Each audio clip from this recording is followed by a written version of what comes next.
All right, here we go. Back for more Elden Ring.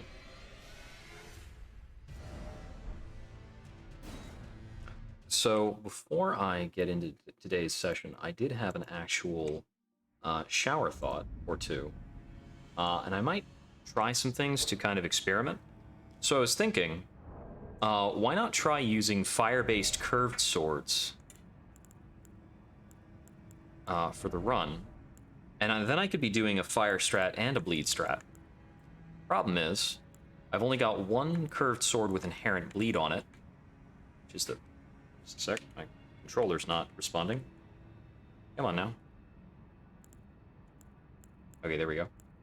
Oh, and I have not finished loading up stream properly. Come on now. Page. Well, that's not actually the stream manager. I need to be on the manager page.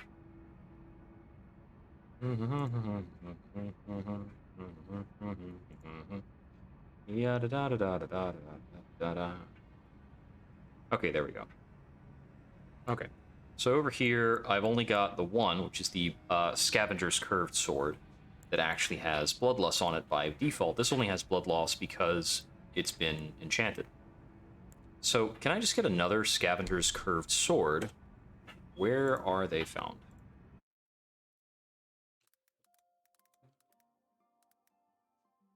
Scavenger's Curved Sword. Is there just the one?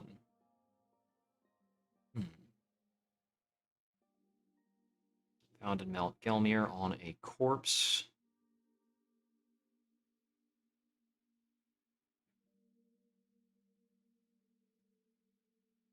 It does not appear to have a drop from somewhere else. Okay. Second half of the question, is there a straight sword that causes blood loss? Or another curved sword that causes blood loss?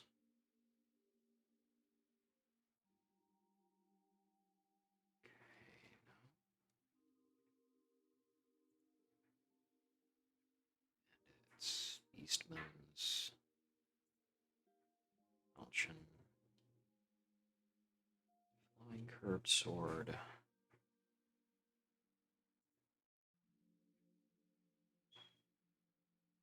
No.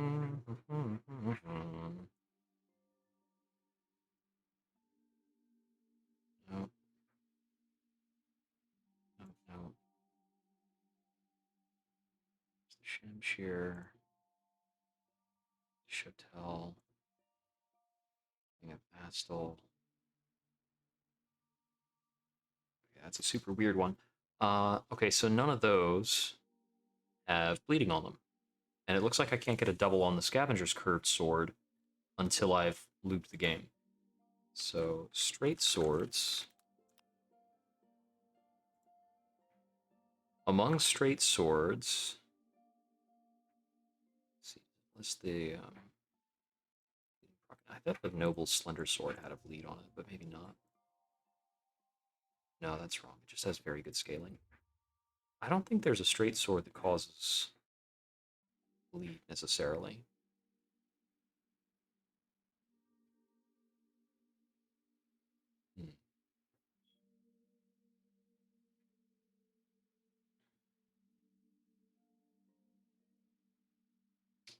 Warhack's Talon doesn't include any bleed on it.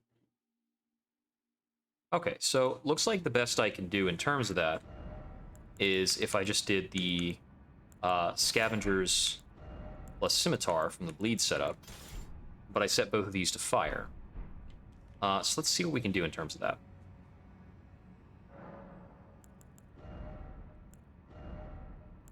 So this would be Flame of the Redmanes, Fire Affinity. This would be Flaming Strike, Fire Affinity. And the Wondrous Physic, we want to switch over to Dexterity Knot instead of Strength Knot. And then it's probable that the hat, because the scaling we're working with here... Oh no, these are actually still C strength scaling, so we want to keep the Strength Knot tier. Wrong spot. Wondrous Physic, Strength Knot. Okay. So let's see for a moment how this fares.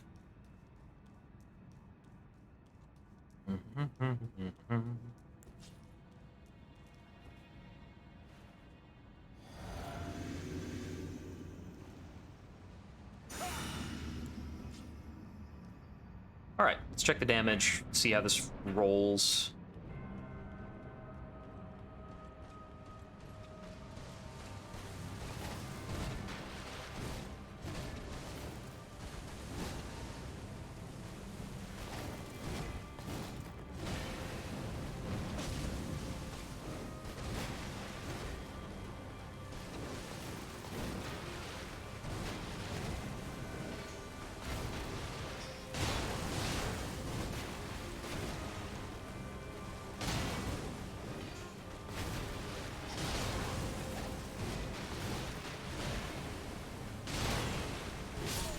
Okay, so the damage is markedly lower. It's probably not worthwhile to do that in exchange for like 1 bleed proc. Turn down my volume. I've actually got this way too loud in my ears. Wait, no, I'm changing the wrong thing. It's got to be thereabouts. Good. Ah, whoops. I'm spinning. Okay. Let's try that again, and I'm going to work with it a little longer to see. I know that these weapons have, I think, notably worse scaling.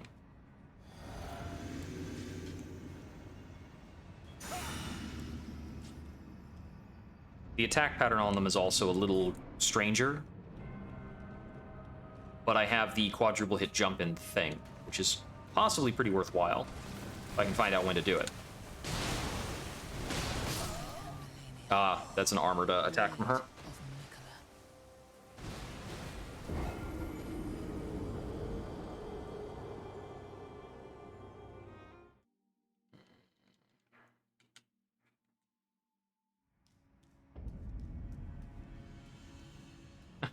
Thank you very much.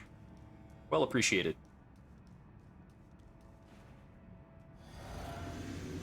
You gotta put that Amazon Prime to work.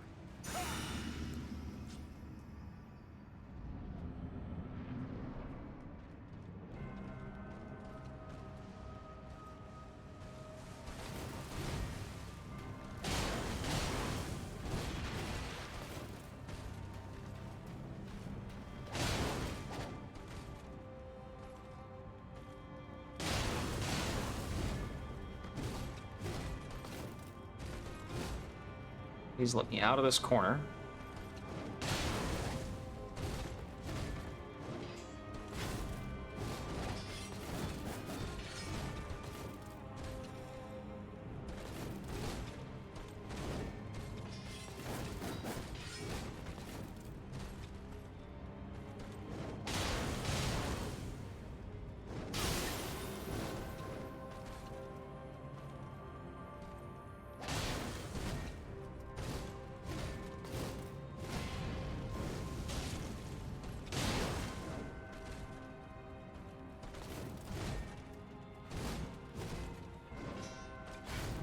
Congrats!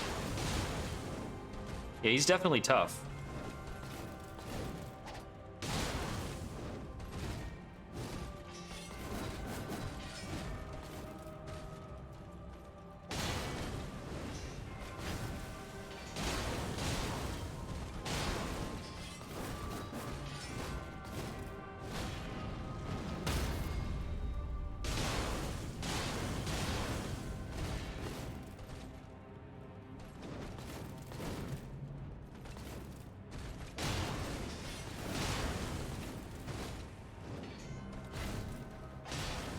Phase 2.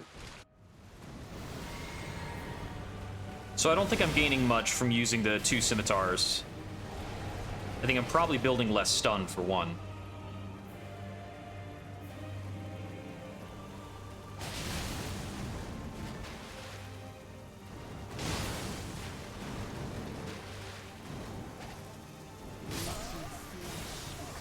Didn't avoid that. So I only triggered a bleed once she was in 2nd phase, which is kind of interesting, but not super useful to me. So let's go back to the older strat. of using the longsword and the Lord Sworn Straight Sword.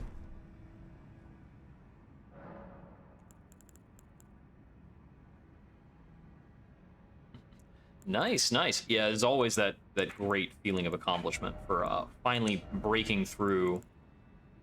And sometimes when you break through a spot where you've been stuck, you just rush past it.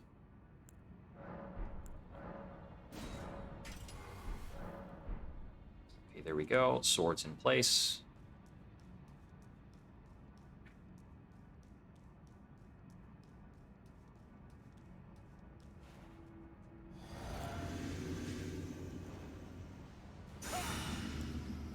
Yeah, like for a while I couldn't get her under 50%, and once I broke past that, I got her down to 30%. So it's not always gaining by like 5% chunks.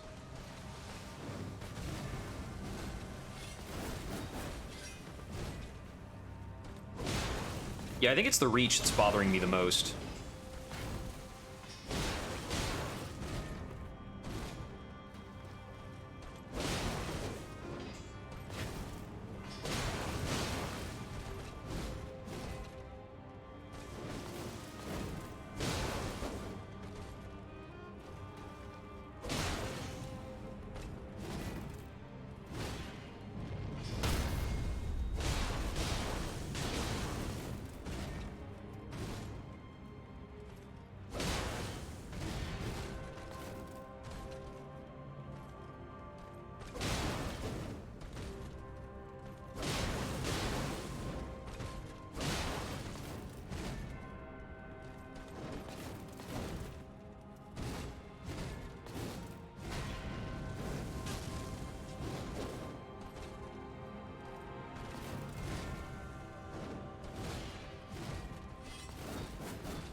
Phase 2. Yeah, I've gotten pretty solid at Phase 1.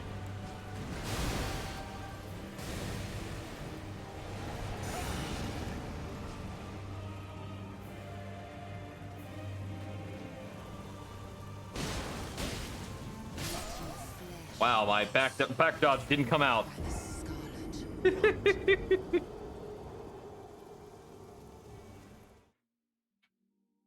Sometimes Phase 2 just goes like that.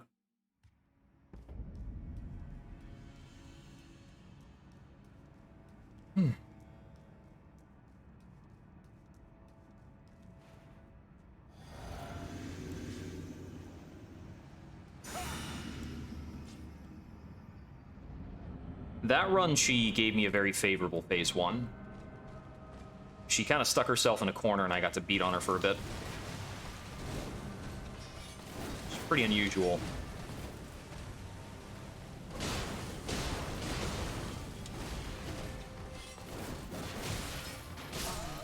Ah.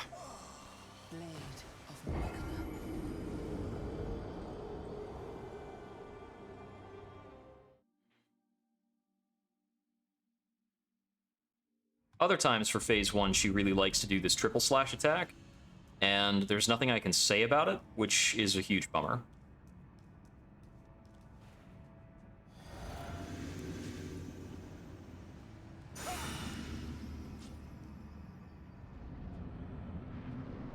I think there are other setups that can punish it. If I was using like the full-blown spear setup.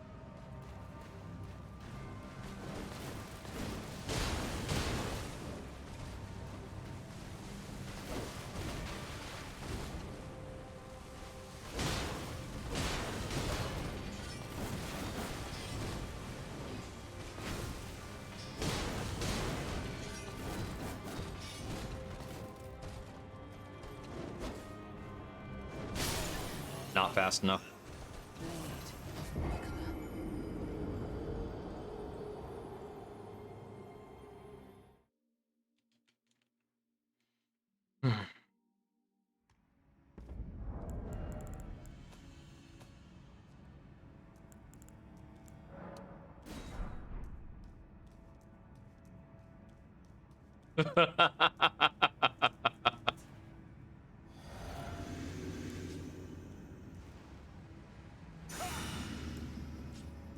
Yeah, I went around the side, not through the front.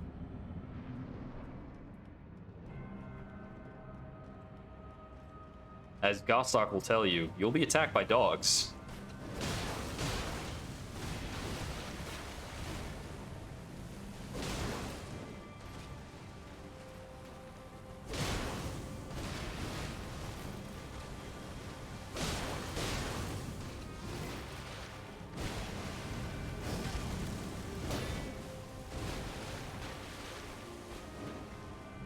Nope.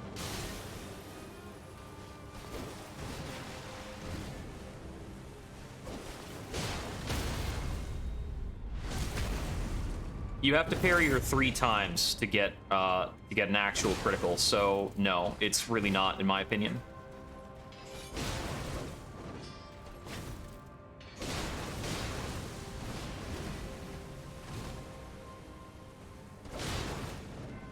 It's 3 parries to get, like, 1 critical stab, and the critical stab doesn't even do that much damage, because you don't get that much time for it.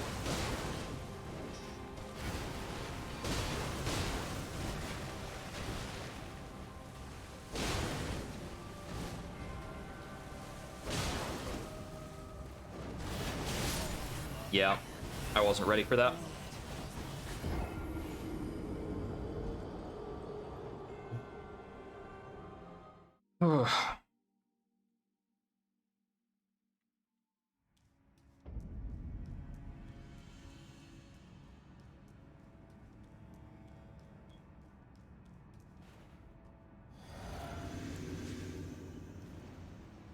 So essentially, to kill her with parries, I think you have to parry her about 30 times in a row with the Misery Chord in hand. Because it takes at least 10 critical stabs to actually take her out.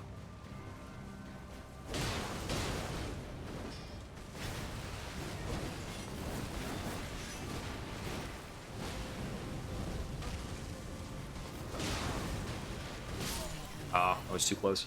Because the parry damage is kind of similar to the Flame of the Redmane's hit that I'm getting right now. I don't think you can get it to be much higher.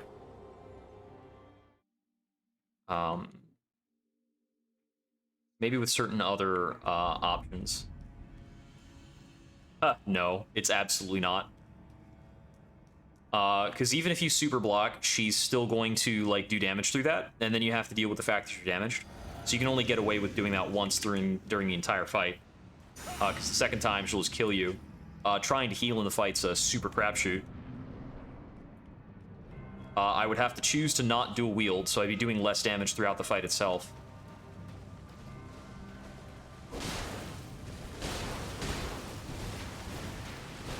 And I've done I've piloted the fight out using just the one-hander and a shield, and it's doable. It's just slower and tougher.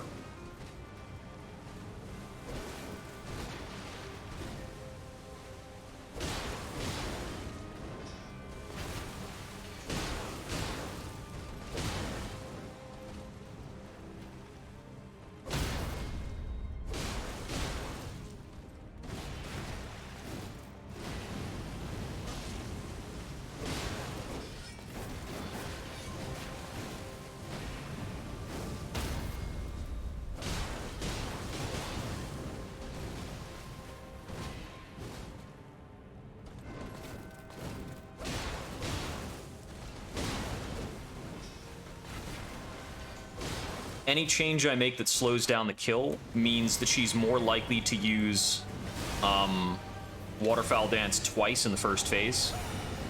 And I'm really trying to avoid that as well.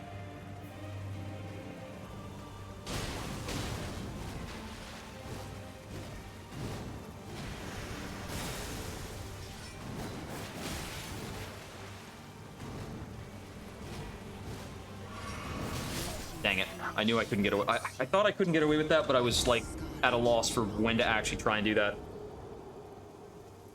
Because I have the Rallying Banner buff up, I can survive 1 hit while that buff is up.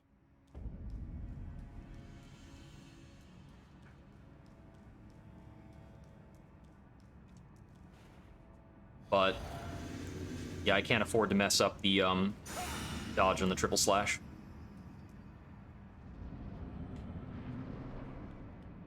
Also, the spots where you can parry are not, like, in the middle of her combos. It's her startups.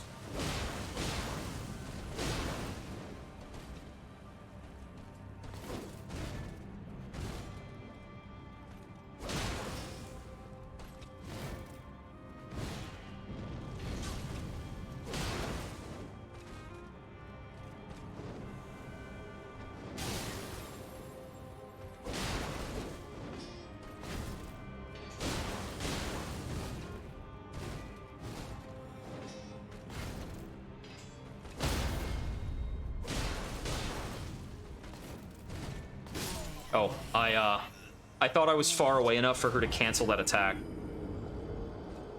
I turned back around too soon.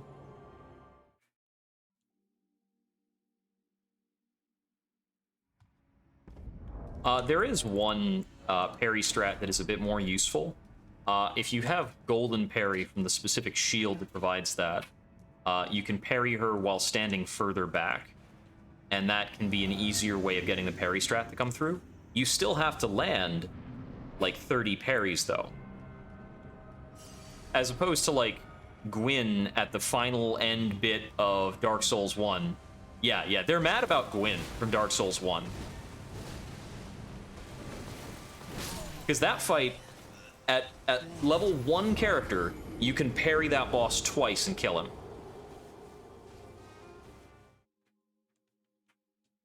And he's the final boss of the game. I think they were very mad about that being the case.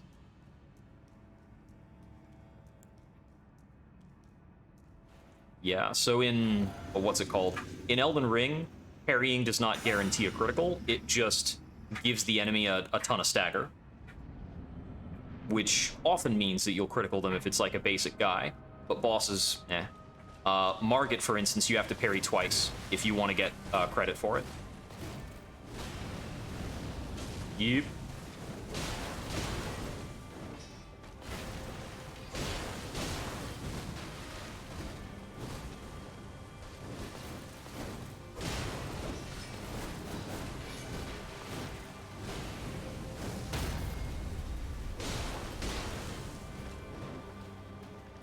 Down you go.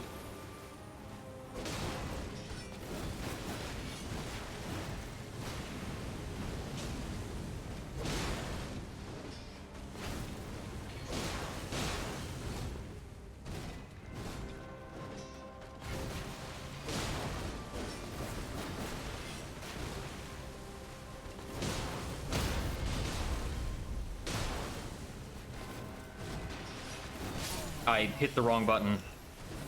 I don't know why.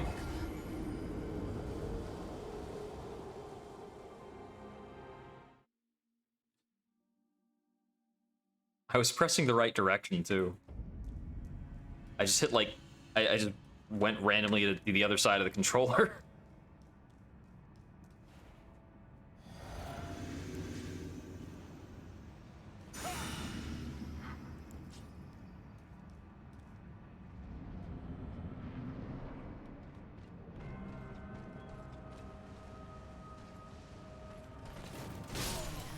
I accidentally turned my character around. I held down B too long, so my character went into a sprint, and then I accidentally got the pivot animation, which prevents me from dodging.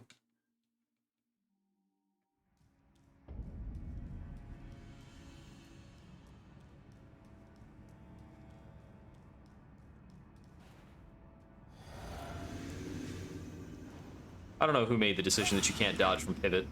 Some jerk. It's a really, really unnecessary limitation.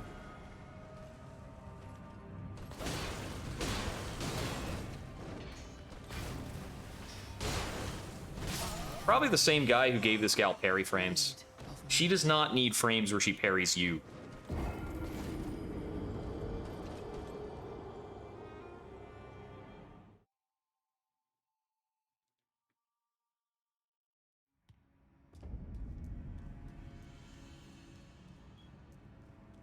But she's got him. So I'll be doing this for a while today, and then I think later tonight I'll definitely be playing some Dead by Daylight, because they've got the new patch out with some updates to Legion. Looks pretty fun. And a new nerf to Circle of Healing, thank goodness.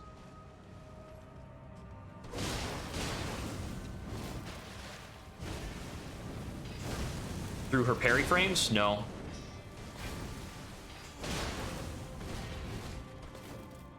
I just get blocked. I even bounce off and take block stun.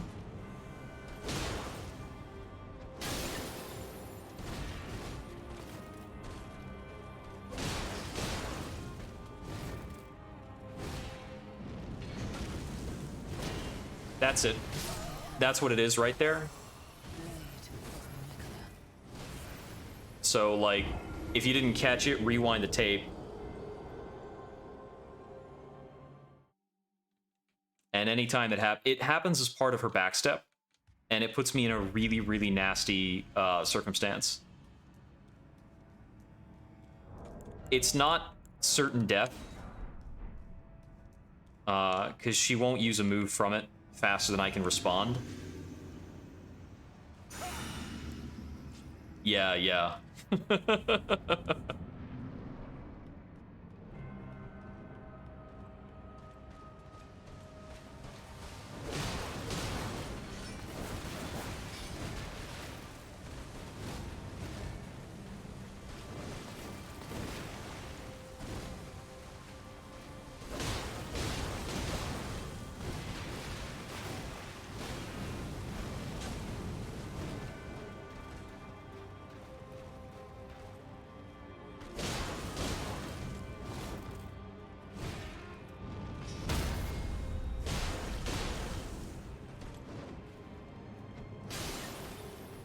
I still fully abide and strongly believe the theory that Malenia is a Sekiro boss that didn't get implemented in Sekiro.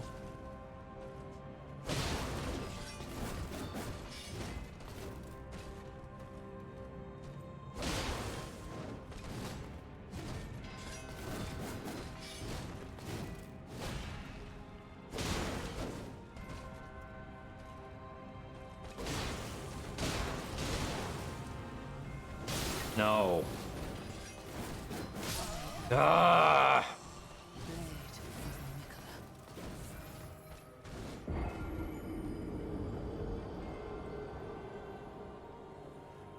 I still just hate the triple slash attack.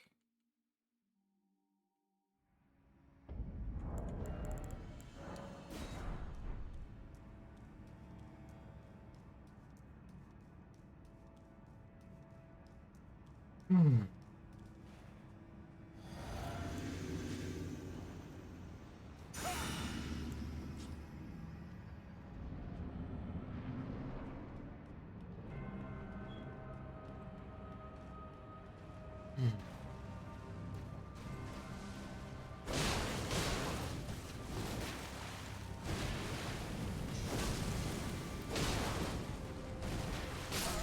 I couldn't dodge twice. I nervously dodged forward because she often does the triple slash in that circumstance.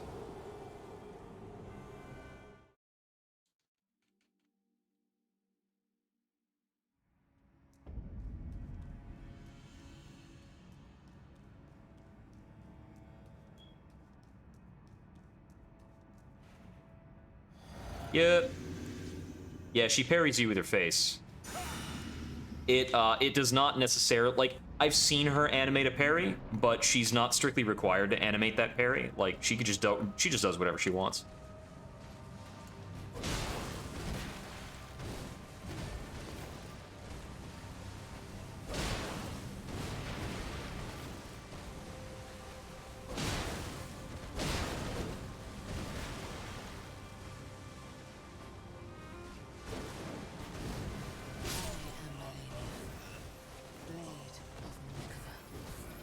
So her sword is so long that dodging left or right is usually just going to get me killed.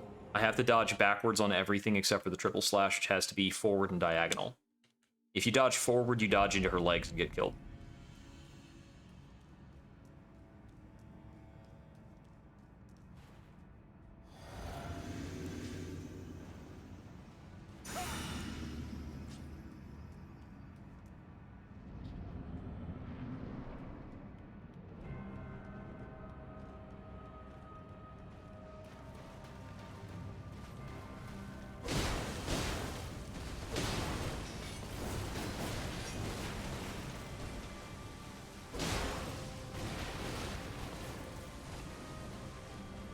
You have to attack them.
Barely got that time.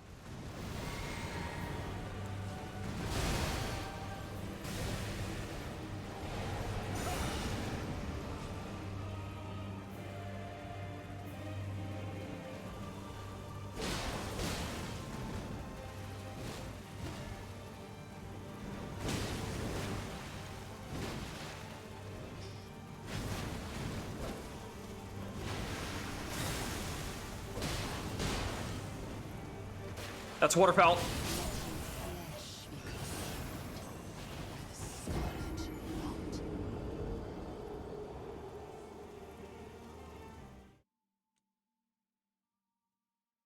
It's the sword posture that I have to be looking for. It's sword straight up versus sword in like a curve thingamajig. There are 2 attacks she does that involves the sword and a curve, but I should be trying to ice pot both of those right now.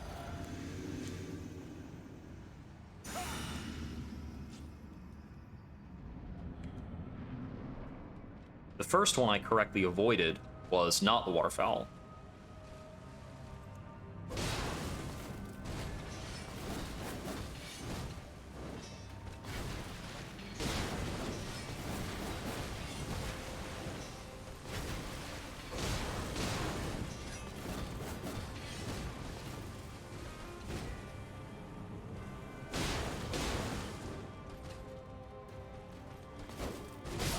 I attacked an extra time. I got jebaited.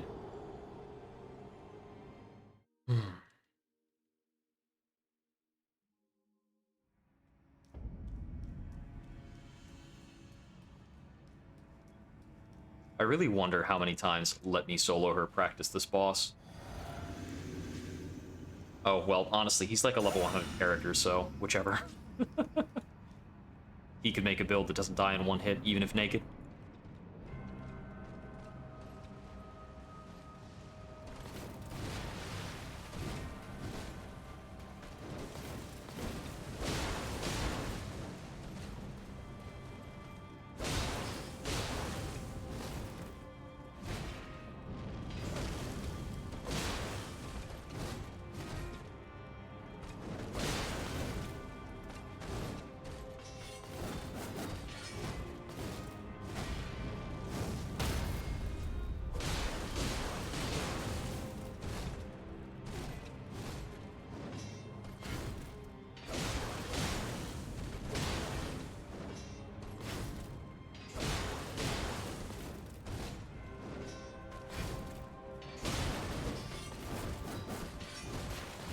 Pretty tame so far.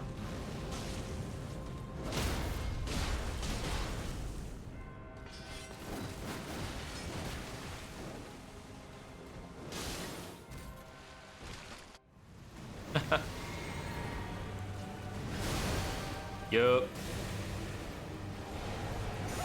HP is the best stat in the game.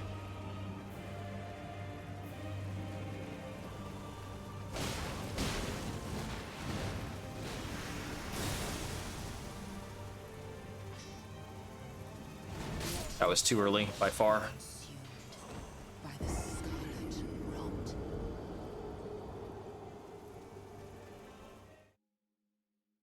Yeah, it's a good combo.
That is pretty silly.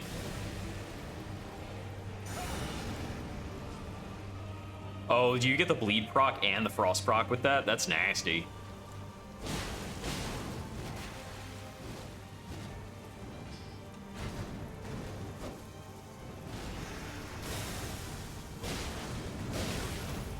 You did that a little faster than I thought. Dang it. That's pretty good. Okay, so her recovery was a bit... did I do 2 attacks there? I'm not supposed to.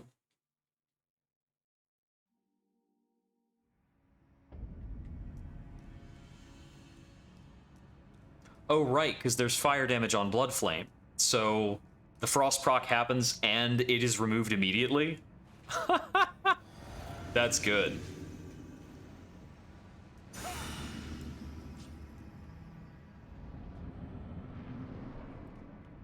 That is pretty good.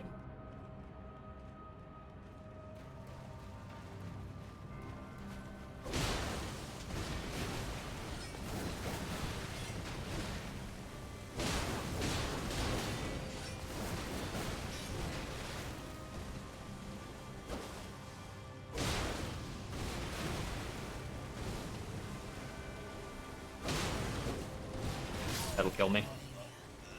I did it again! I do that all the time. I get blocked and then I dodge wrong. Actually, I didn't get blocked that time. She just backdashed on me. If you had more interest in PvP, you should start taking that into other people's worlds. Get your invasion on.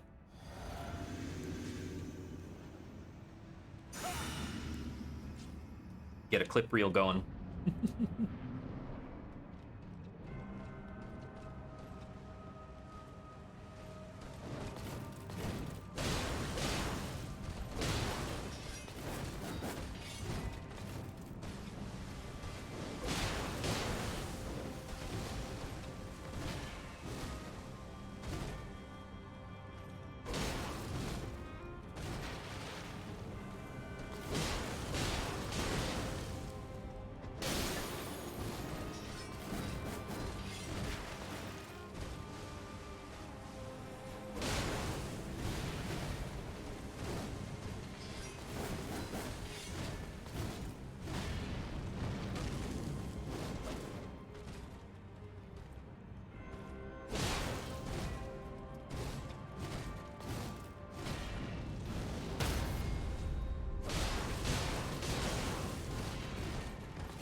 Two.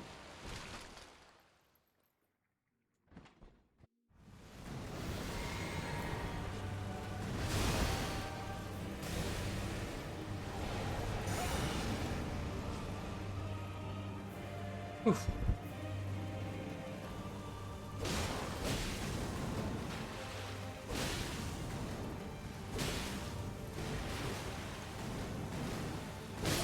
What the? You jerk! What attack she get me with? I think she hit me with the startup of front flip, which is the nastiest move in her kit. The absolute worst thing she does. That was super goddamn lame.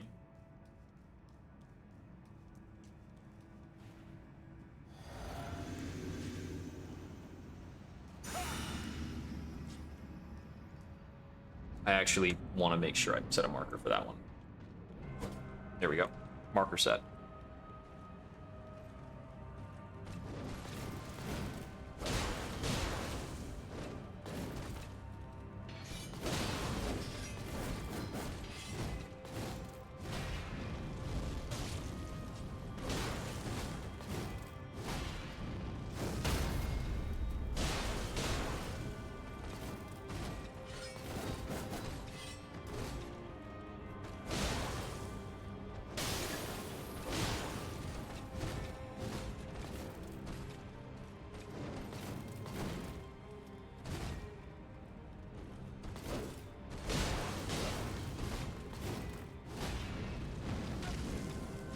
Stamina, please. There we go.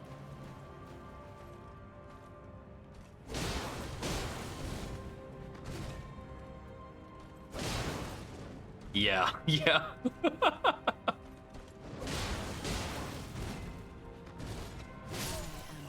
The wall.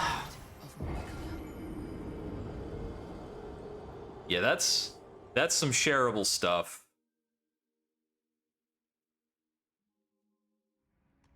I'm gonna have to slow motion that thing.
No.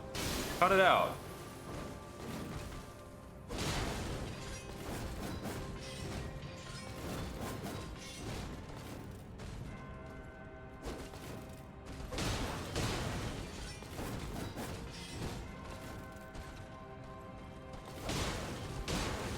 Phase 2.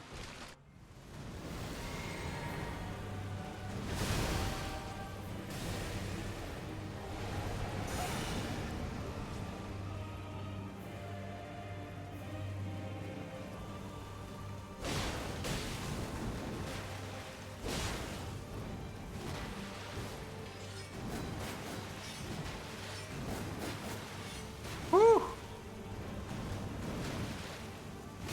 I accidentally started crouching, and I couldn't fix it correctly. There's a lot of bosses. There's 165 bosses in the game. So you'll find a bunch.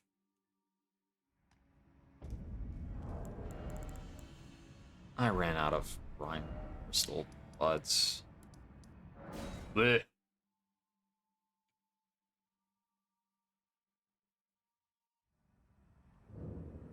Does he have a boss health bar?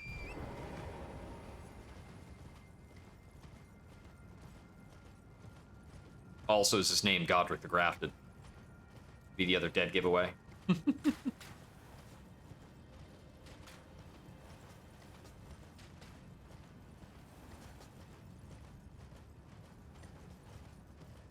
Yeah, Godric would be your first shard bearer.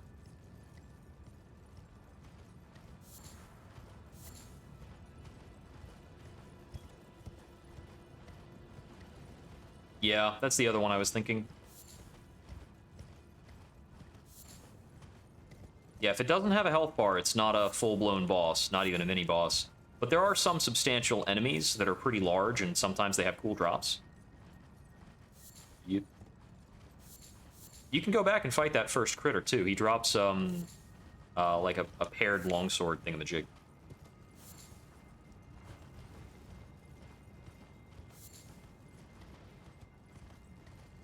Properly, like, set this on my hands, like...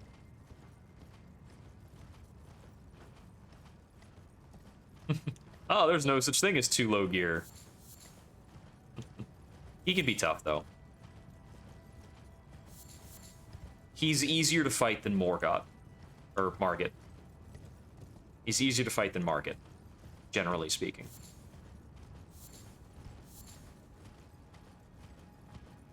Although if your strategy is about keeping distance, you might struggle with him more.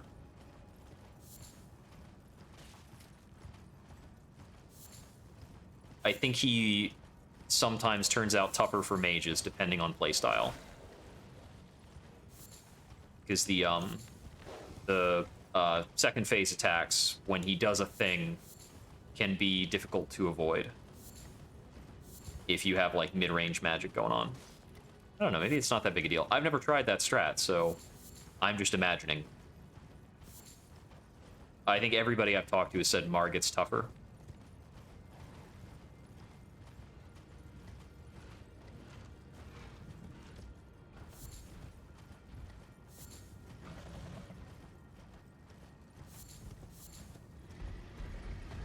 Oh, excuse me.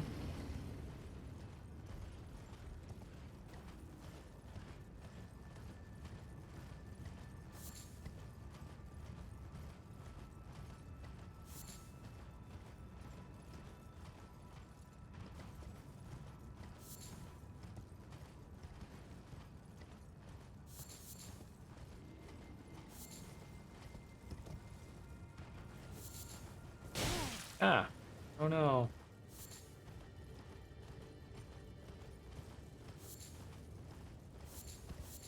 So apparently people have completed no-hit runs of Elden Ring, and it's really funny to watch somebody on a no-hit run have to deal with one of these, like, dragonflies. They have to like slow the heck down and freak out and be extra special wary anytime there are dragonflies around.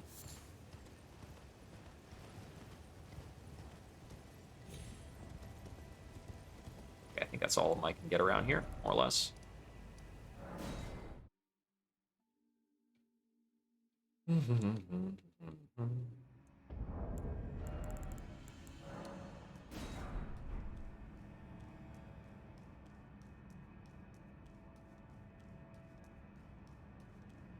Back to it.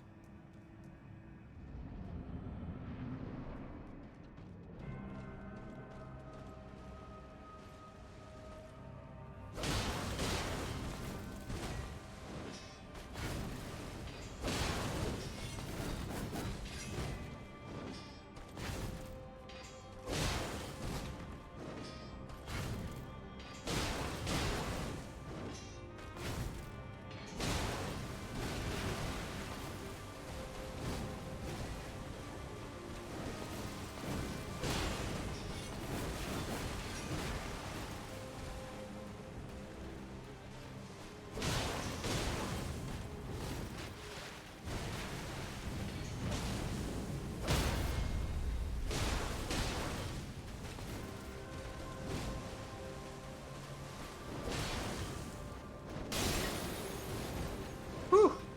That was a close one.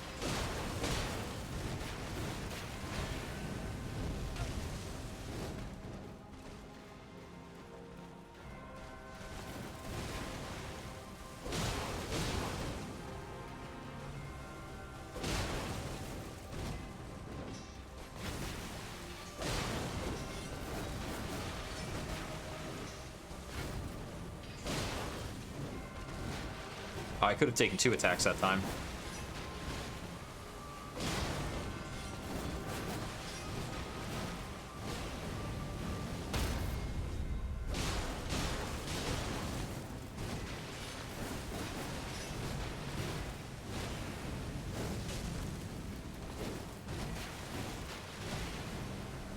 Hiya!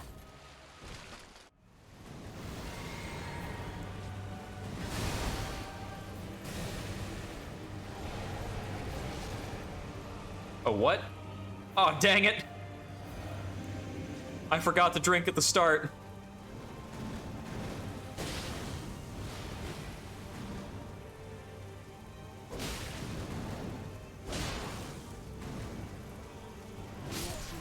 What an awkward way to find out. And then I missed that dodge.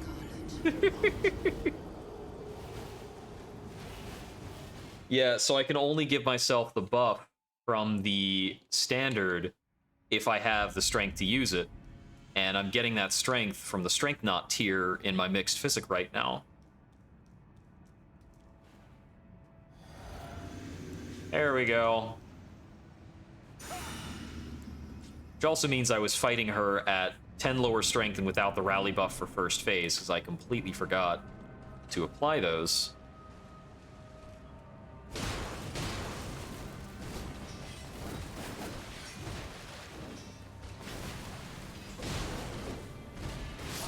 Yeah. Which also means I was missing my spike my flame spiked cracked tier, or my flame spike tier. I think it's the flame spike tier. Whatever. I was missing my giant fire damage buff that makes this entire build like functional against her.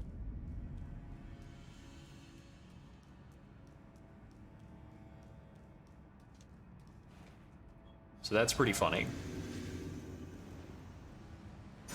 Ding. There we go.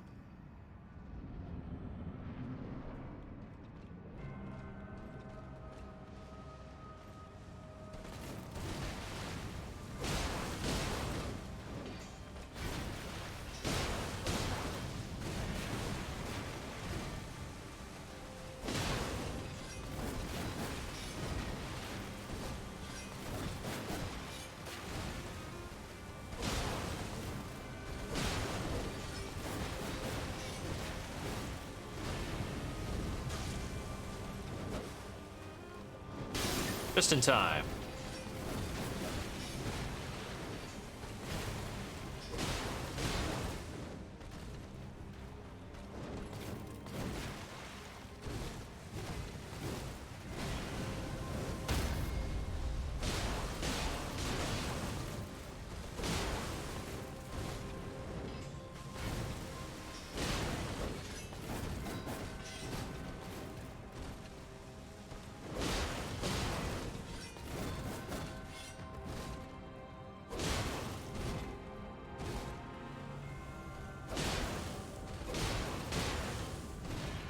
Dang it. Oh, I messed up right at the end of the phase. Why couldn't she just be dead?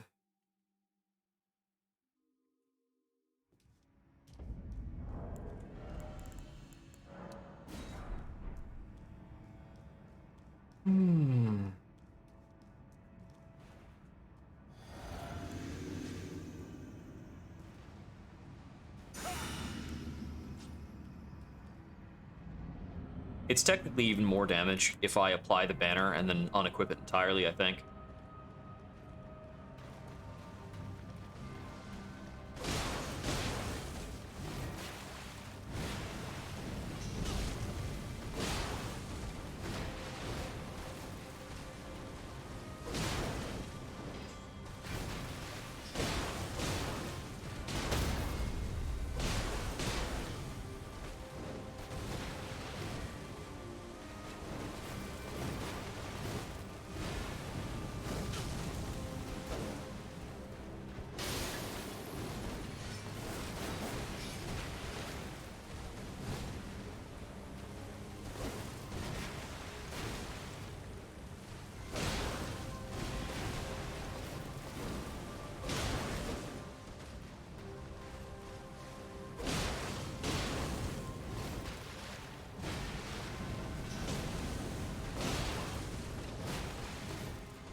Wasn't sure if I was going to backpedal out of that in time.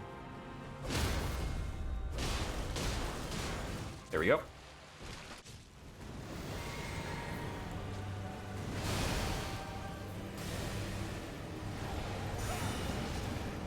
Now we're proper buffed.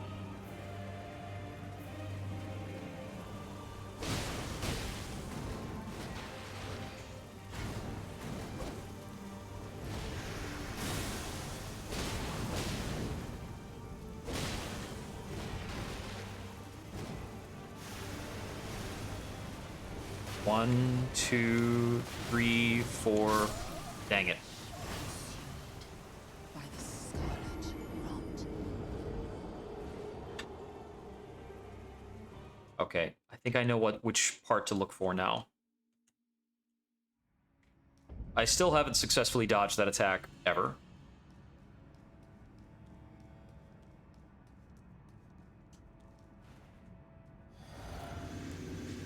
I'm really not a fan of timeout attacks on bosses where they get to just kind of hang out and do a thing while being uninteractive.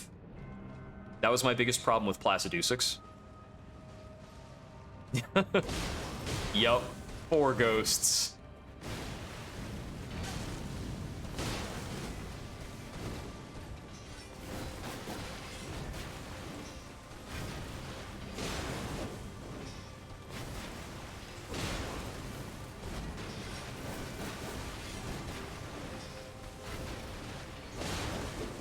It's like a Mega Man boss design concept. I forget what it's called.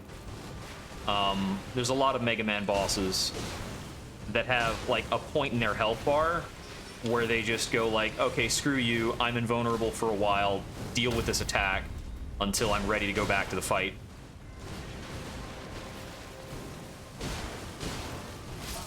I couldn't dodge. Did I run out of stamina?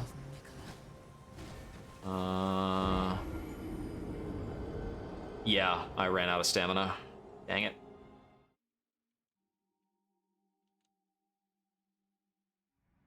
The dual wield strat is more stamina constraining than like a single weapon strat.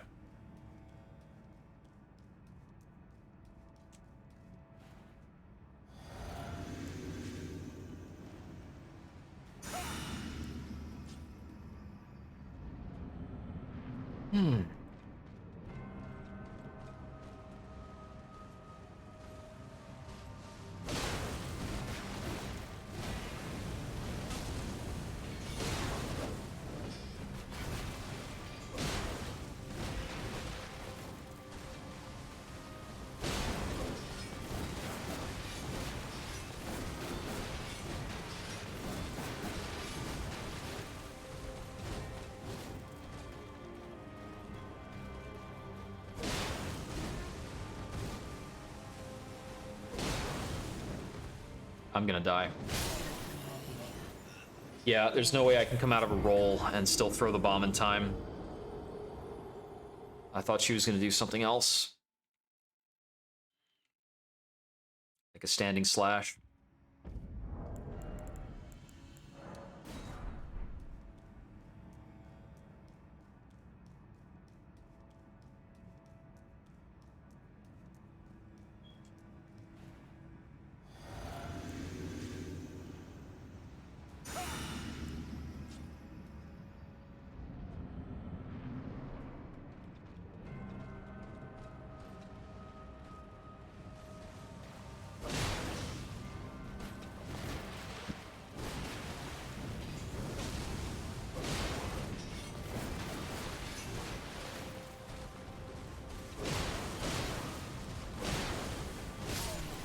Dodge didn't come out in time.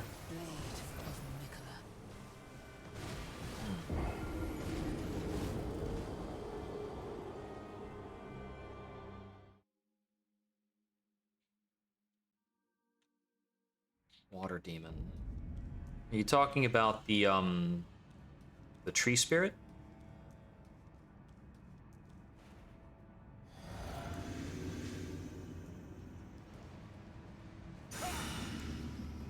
Because there's an ulcerated tree spirit in the bottom of Stormvale.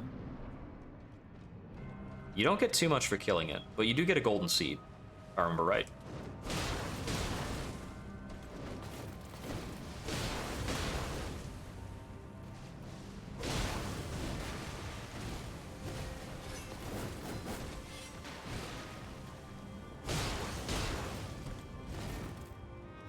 This will probably stun.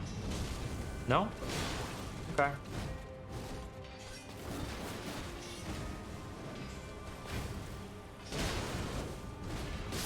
Malenia has a really bad habit of just not accruing stun during a lot of her hitboxes. Like, the number of times I hit her in rapid succession, even finishing off with a red main flame, like, where do you get off not getting stunned by all that junk?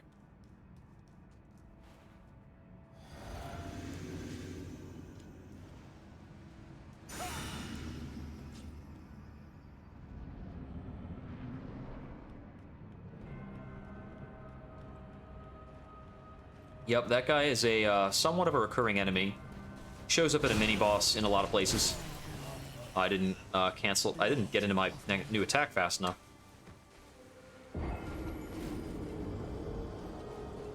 Okay, I needed to not cancel. I needed to go into the second hit.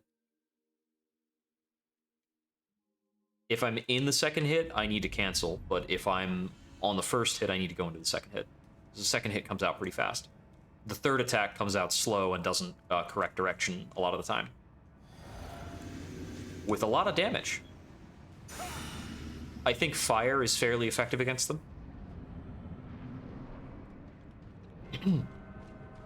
It's very difficult to avoid their attacks.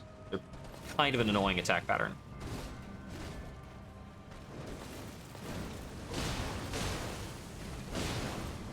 The game's a big fan of throwing them at you in cramped spaces, which is really obnoxious.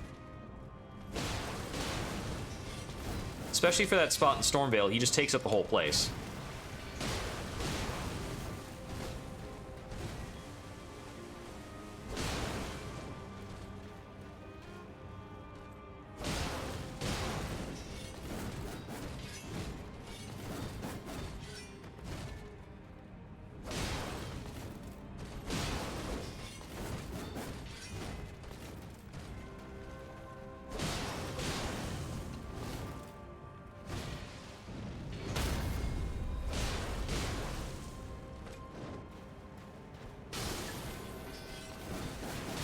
Dang it.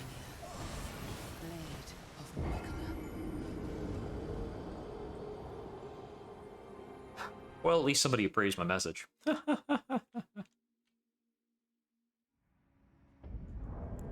are my messages hanging out? That's looking good. Only 5 updates on Seek West and then let there be item crafting. That is a very useful tip. Thank you very much.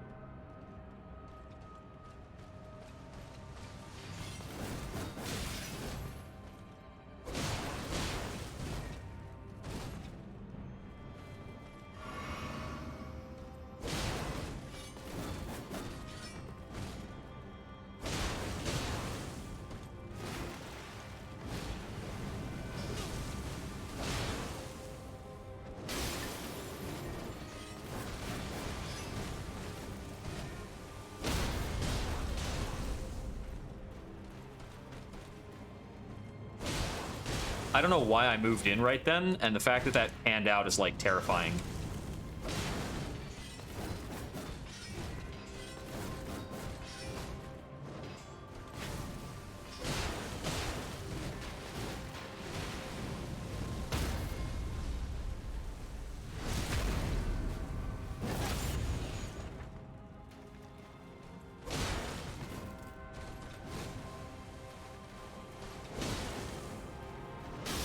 This is like some action pulled up out of my subconscious that happened to be correct when I was not paying attention to the boss fight. Like, oh, wait a second. Huh. When things like that happen, it really makes me think I've been doing this too long. That's wrong. By the scarlet rot. You know, I think she actually jumps higher for the downward plunge than she does for Waterfowl Dance. I wonder if there's a jump. I wonder if there is a different jump height there, or if that's just imagination. You fighting the boss so long, things will like get to me.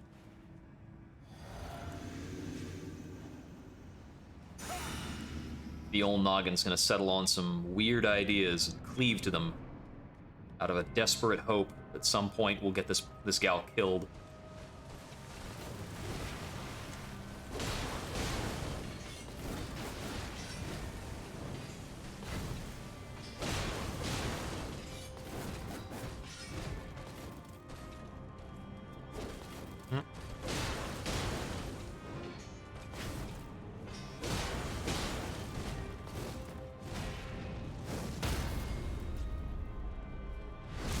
Stamina low, so I'll just take the regular critical.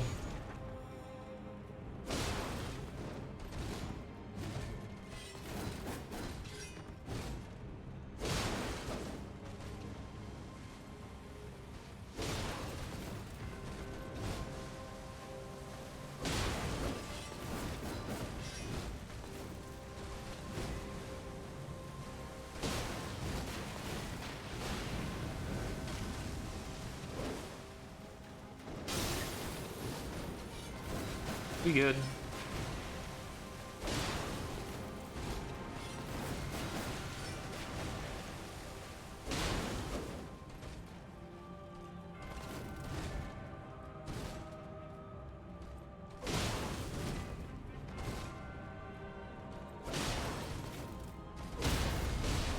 Phase 2.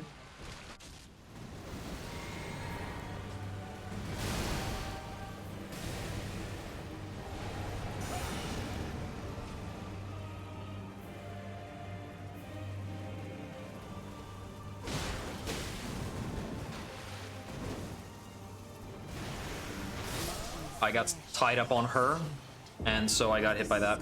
My dodge was also a little too early on the second dodge. Then again, if I didn't get tangled up on her character model, I think I would have dodged far enough to be okay.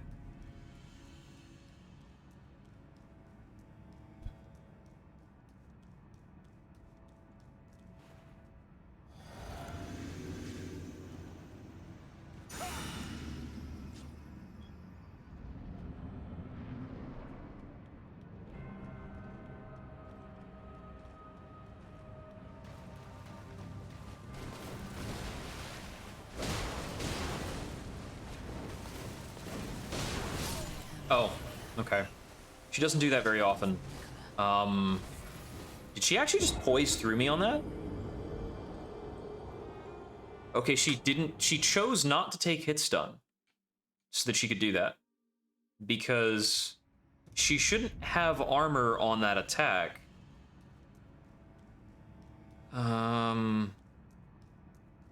That was actually really mysterious. I'm gonna mark that. Because she has armor on the kick, but once the kick's done, she's not supposed to have that. Like, I've punished that kick so many times as part of my routine. And I certainly made contact with her. She just decided to kill me afterwards.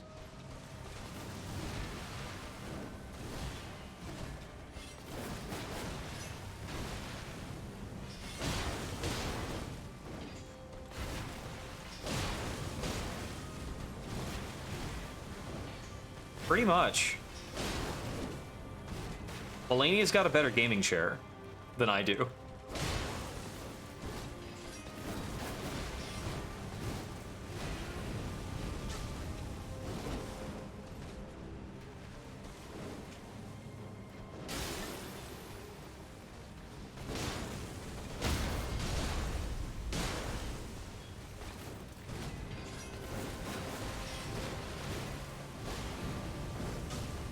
Yep. She's paid off, Brumsaw.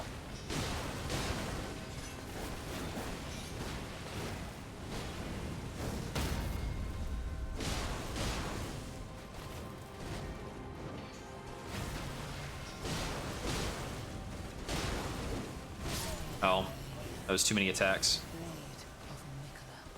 What a tryhard, yeah. Whew. Ah, jeez.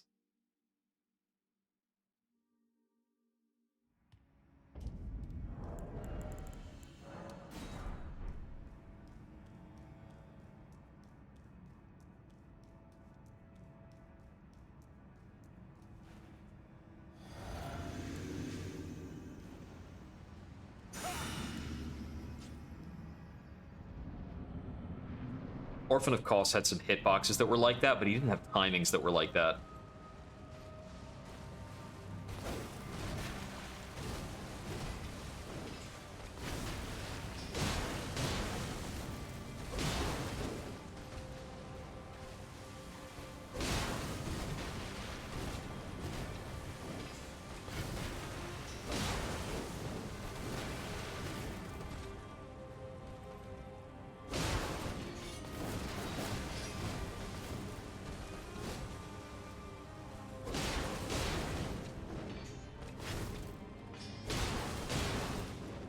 Yeah, the Orphan of Kos was kind of a champion of like, nuh-uh, that hit you.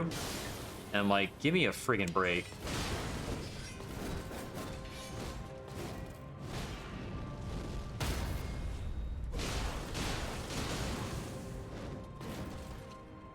I'd say that Malenia's thing is she'll just say, my turn now. And then she takes all the turns.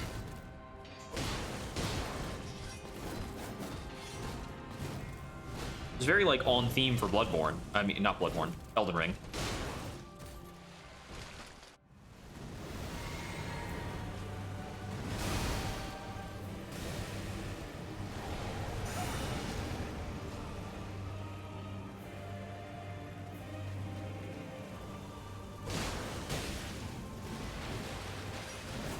Dead. Let your flesh be consumed by the scarlet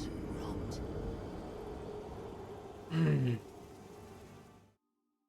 She does the triple slash with a different timing in phase 2. It's at different places in her combo.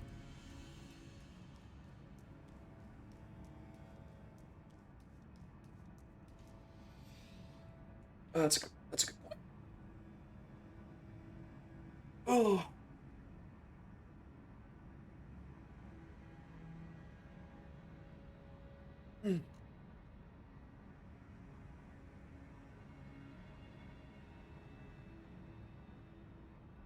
Yeah, my sides are still pretty wound up from the weekend.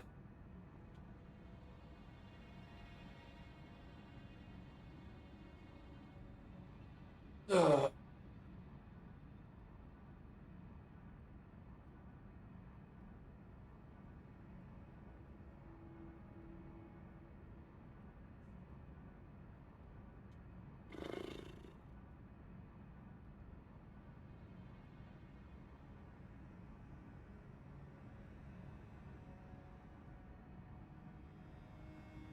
Yeah. All right, let's get a drink.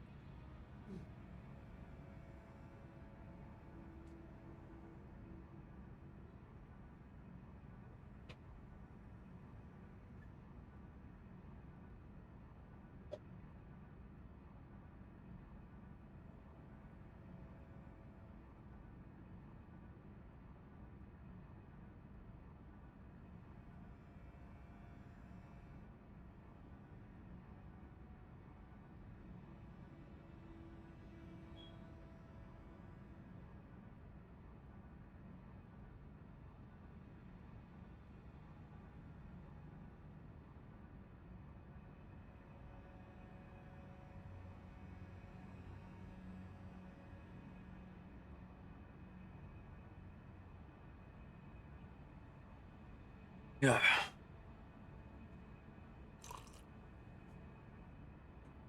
All right, that feels a lot better, one way or another. Whew.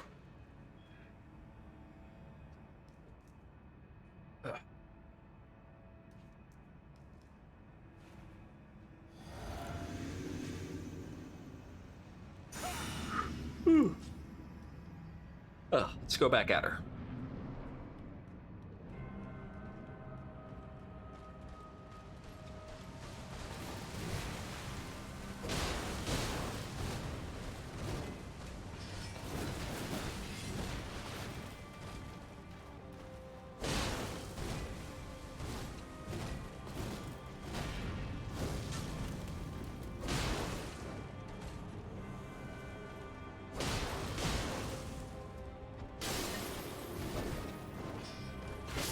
Dang it.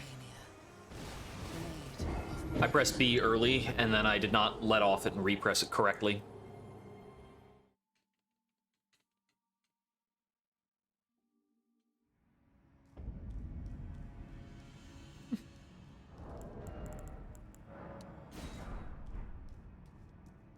Which dragon are you dealing with? Is it the one on the lake? Is it the magic one? It took me forever to get the magic one. I came back way more upgraded weapons. For all dragons, they're most vulnerable to piercing damage, and they take a lot more damage if you hit them in the head.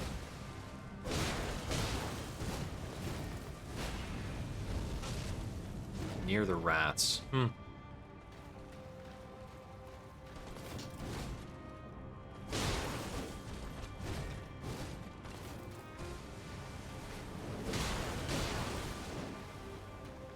No.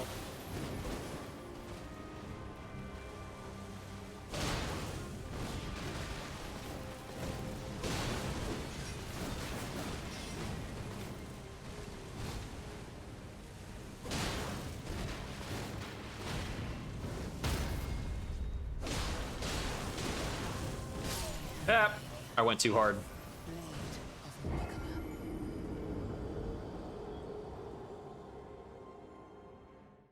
Oh yeah, that's right. The one down there doesn't have a name bar, which is weird. Feels almost like an oversight. Although I guess the one in the capital doesn't have a name bar either. Only the ones that appear near air trees or as catacomb bosses have name bars.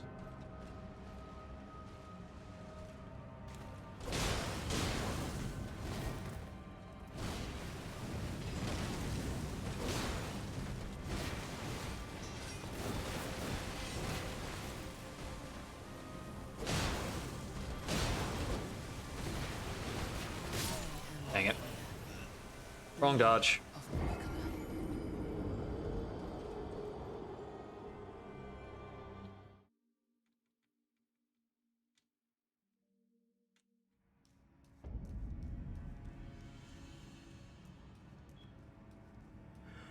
Morecambe.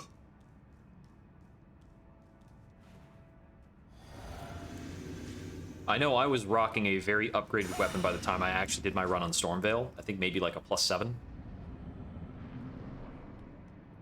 And with that, I wound up just kind of trading shots with the thing, and I was able to take it out before I ran out of health pots.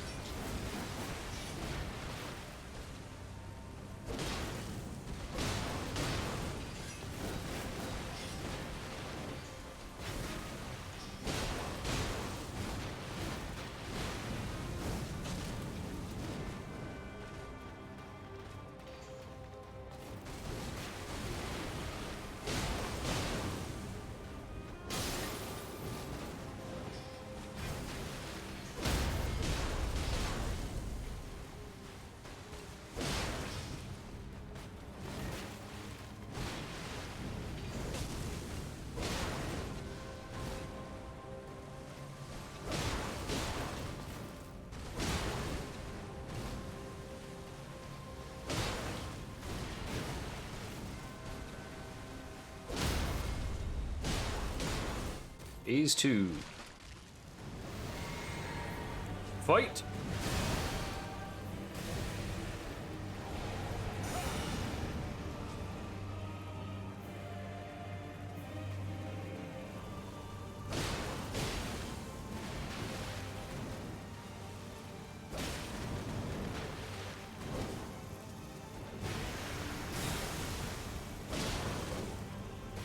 That one's waterfowl. Dang it.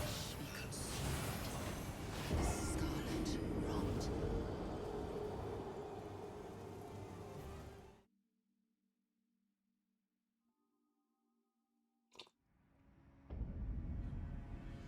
I don't remember what armor I was wearing at the time, but when I ran into the thing, I wasn't getting one-shot by that one in the Stormveil Castle basement.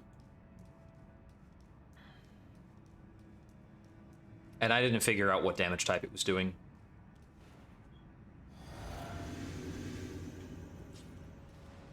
I might have been running a talisman for bonus health or something like that. If you haven't increased your vitality at all, I would recommend it. Getting it to at least 20 before you worry about any other stats.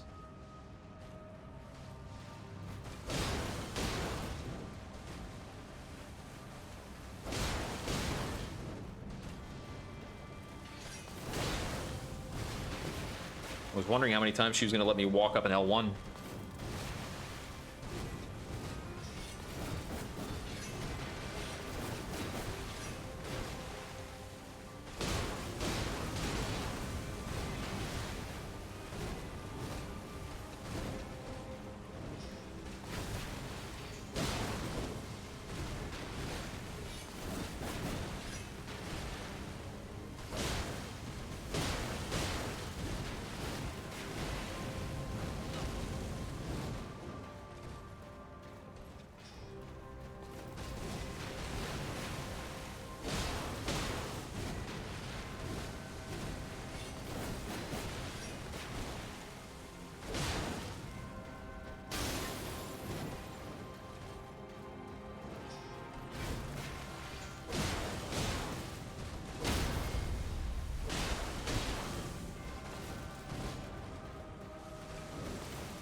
2 waterfowl dances in phase 1.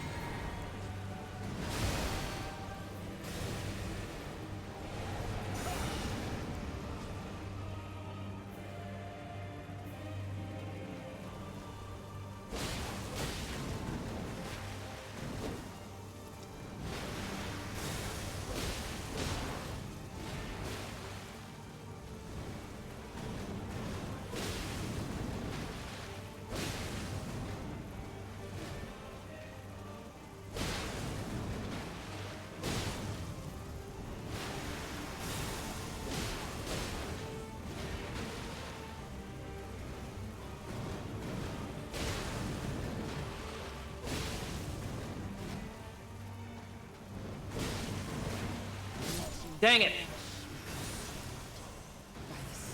By the scarlet.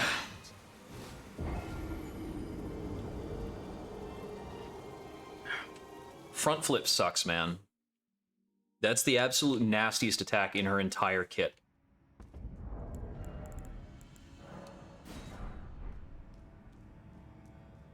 Front flip has been 3 of my pretty substantial deaths tonight. And I say substantial death when I feel that it's... like, those are the deaths that were not my mistake.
I'm watching my stamina bar like a hawk for a while there.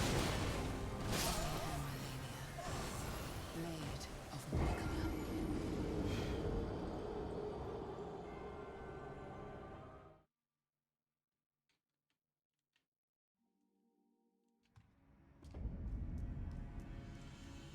Nicola. I could have survived that circumstance by dodging backwards.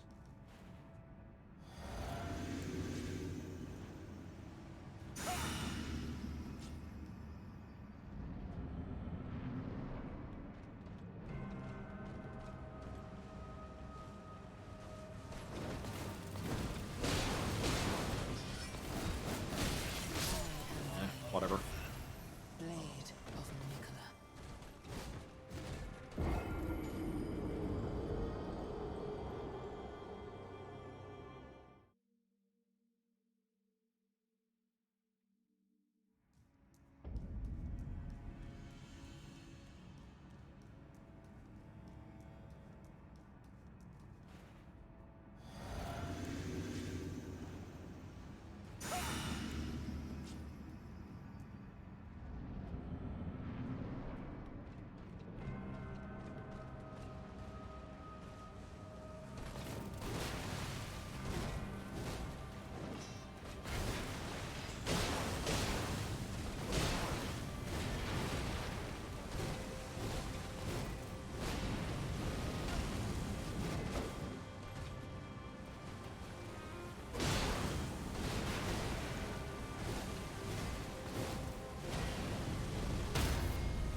Blech.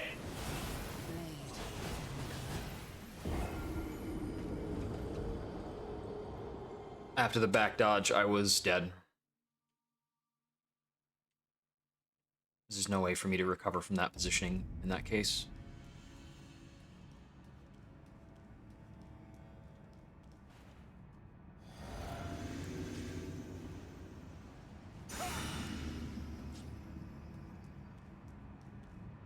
if I do that again, I'll try running, I guess.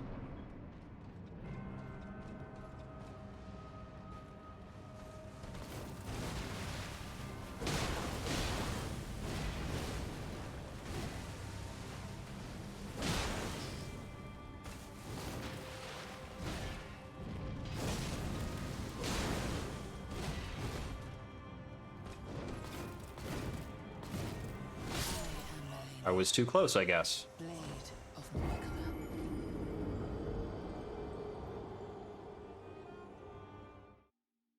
Bah.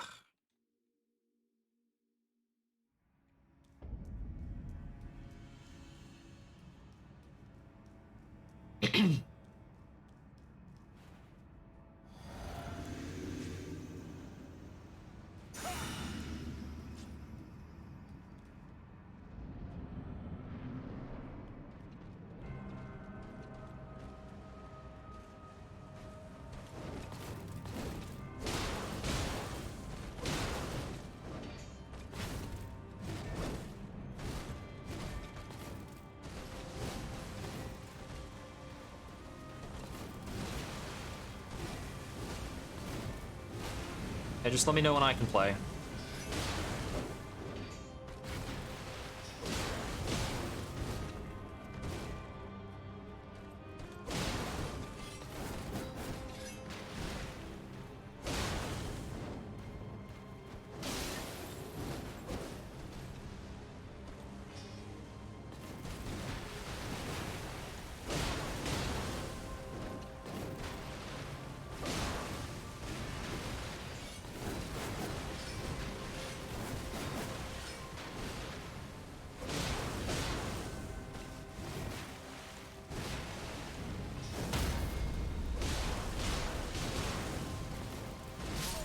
I thought I would be out of range, but I had to dodge.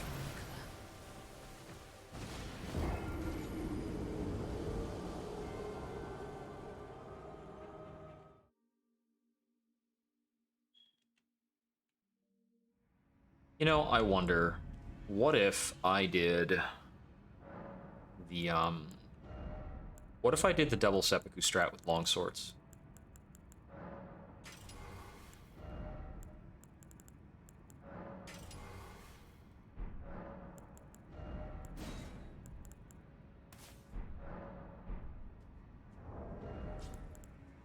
And we would change out the ritual sword for something.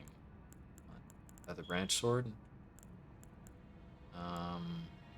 Old Lord's talisman? I don't know if that works on skills.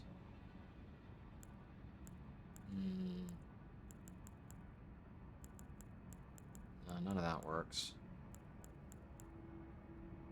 More strength. Yeah, more strength.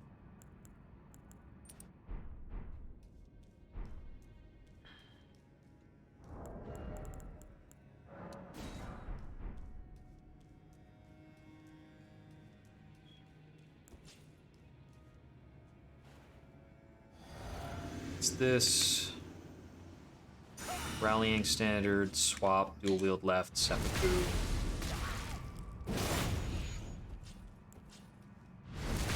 Seppuku. And then we fight. How does this actually turn out?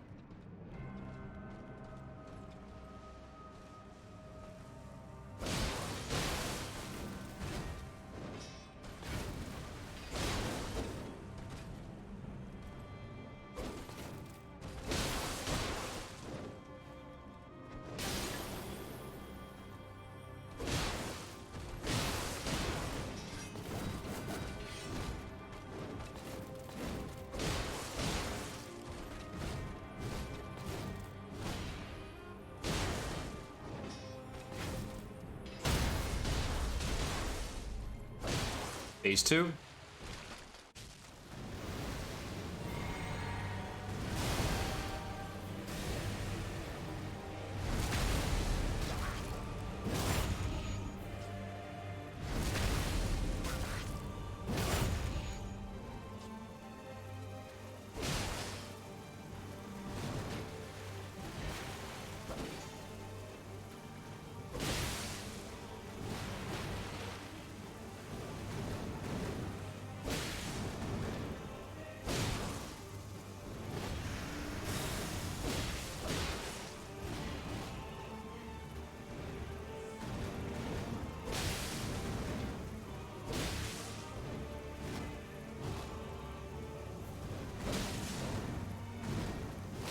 Dang it.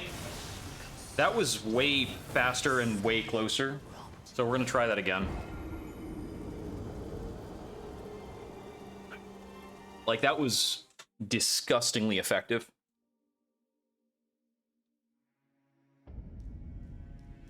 Whew.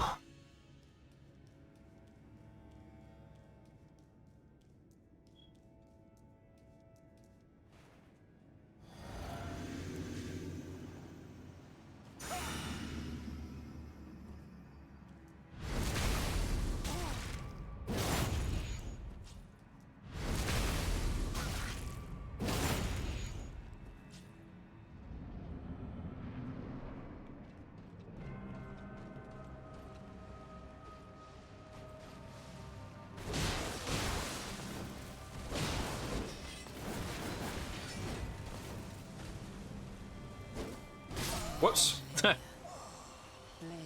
of Nicola. Yeah, I don't have the Bloodlord's Exaltation. I made it to the dungeon where it drops, and I didn't actually finish up. I'm trying to remember what I got stuck on. I think it was just too confusing a dungeon.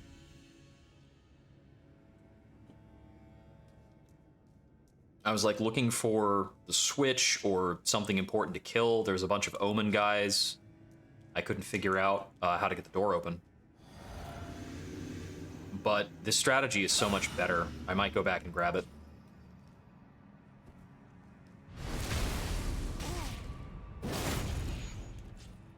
Oops. There we go. There's this, and then there's the white mask, which you get from a certain invader, I believe. Could be helpful.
Come on, finish bleeding.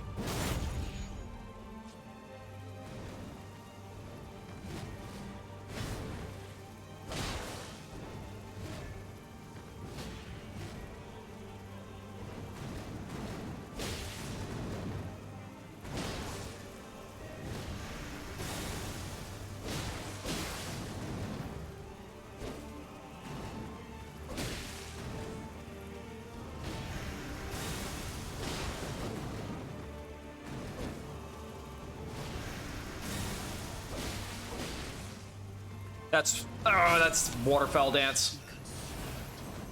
Okay, I'm gonna go run back and get that other item. Because it's like 20% bonus damage. Which is really nutty and is very likely to put this over the edge. So let me look into a bit more about how to get it.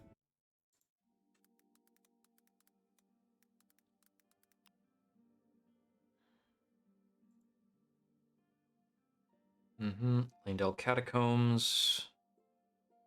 I get a map of the catacombs itself. Okay, quick walkthrough. Yeah, 3 loops of very similar paths and enemies. Yeah, it's heinously confusing.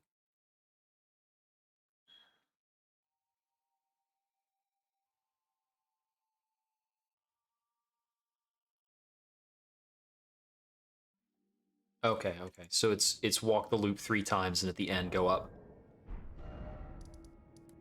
Let's hit it. There it is.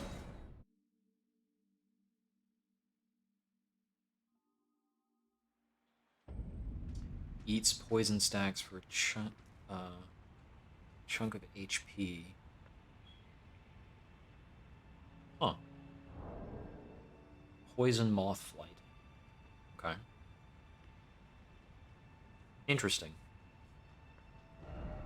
Is that like a weapon art or a talisman or something? I haven't heard of that one.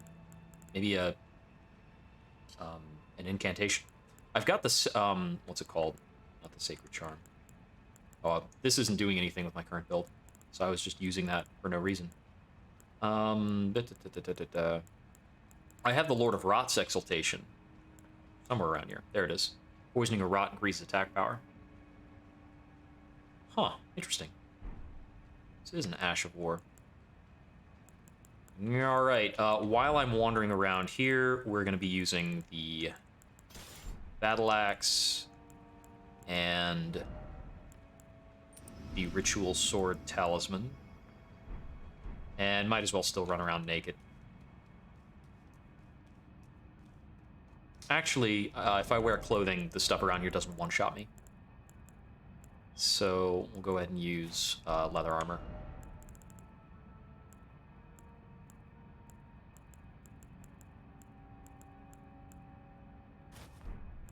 Or some other stuff like it.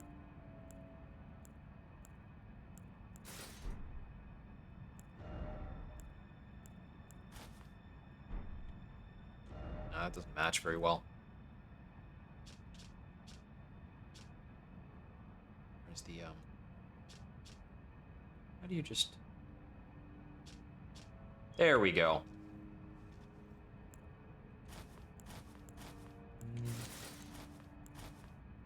I think, no, that's, I don't like the black plating underneath.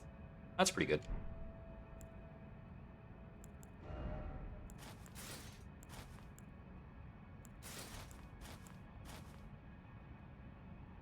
Yeah, we'll go with that.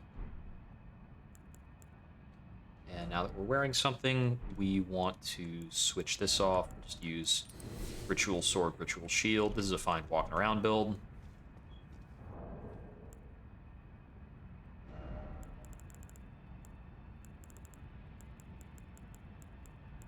And we'll switch this with the bombs. Onwards!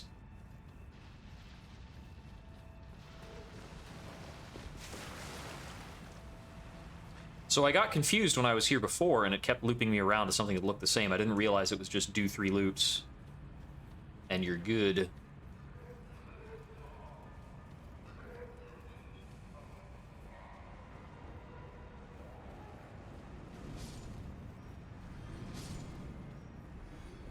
Yeah, bleed is really oppressive in Elden Ring. It is very absurdly good. It's especially absurdly good because I'm on a build with no stats. And bleed doesn't really care about your stats too much. You can stat up to bleed people faster. It's just not crazy. Like, the scaling's not absurd. Well, no, it's really good. It's really crazy.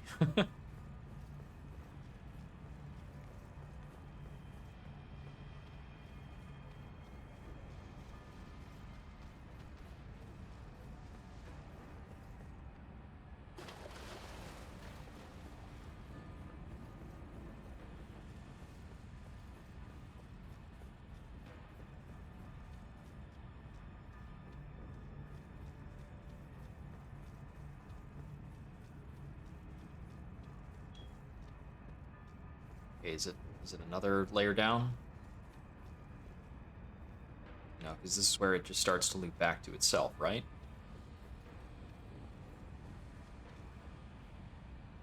There's a guy up there.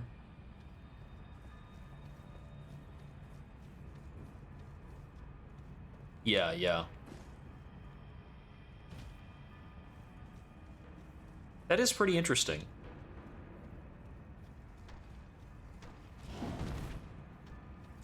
Yeah, I think poison is, like, problematically non-viable. Or, like, not very viable or not viable enough. Okay, so that's putting, like, up a floor, and then I go down here.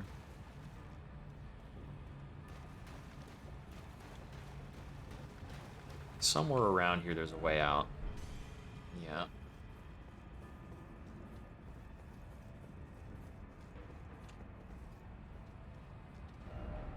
There be madness.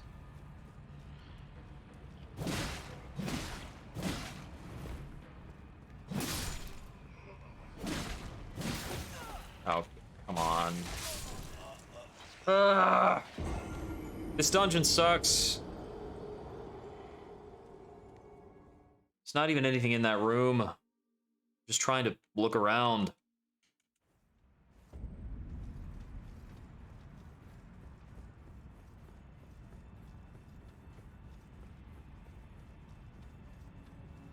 Ugh.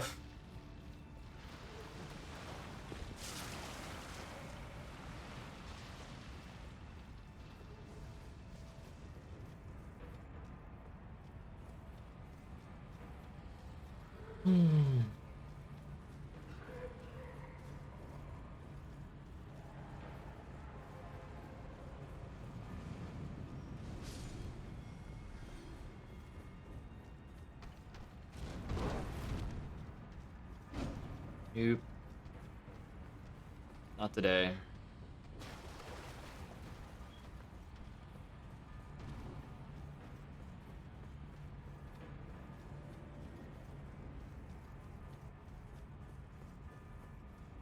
Is this the one I'm supposed to, like, springboard up off of? I think so.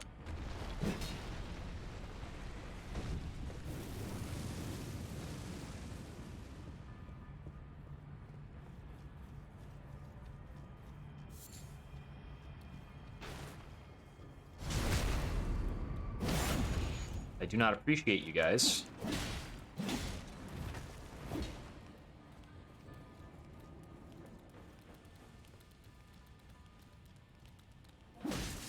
Come on. Alright, so it's 2 rows down, and then I take the flame pillar to go up, and I have to deal with some imps. Because they won't let me go down the ladder without killing the imps first, and it's 2 imps at a time.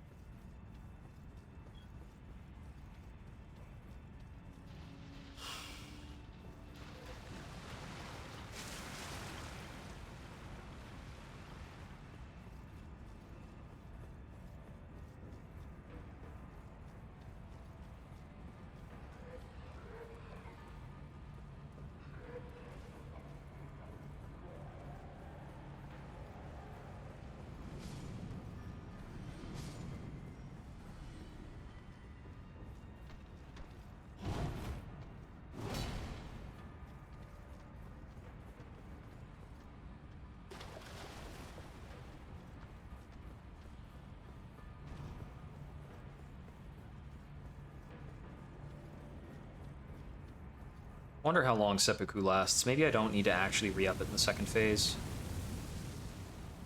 No, I probably do. Because the second phase isn't going to be that short.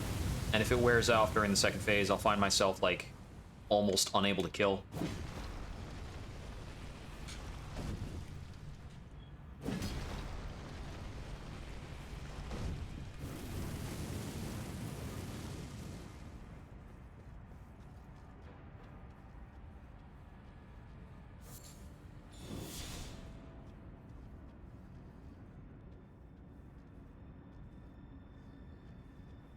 You want to just land?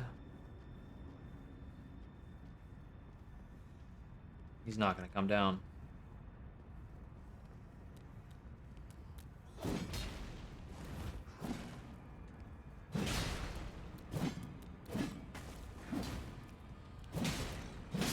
There we go.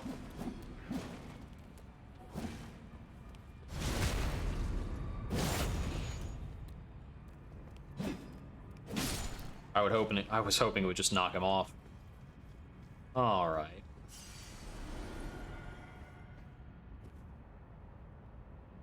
How many more imps we have down this hallway?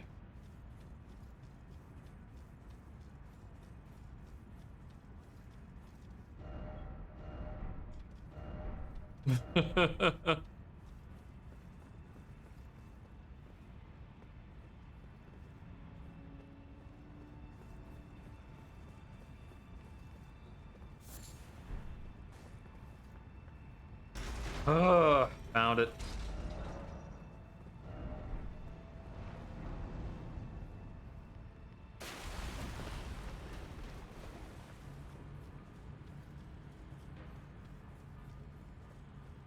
There we go. Now, I understand this guy comes with a couple of dogs, so let's see how we can deal with that.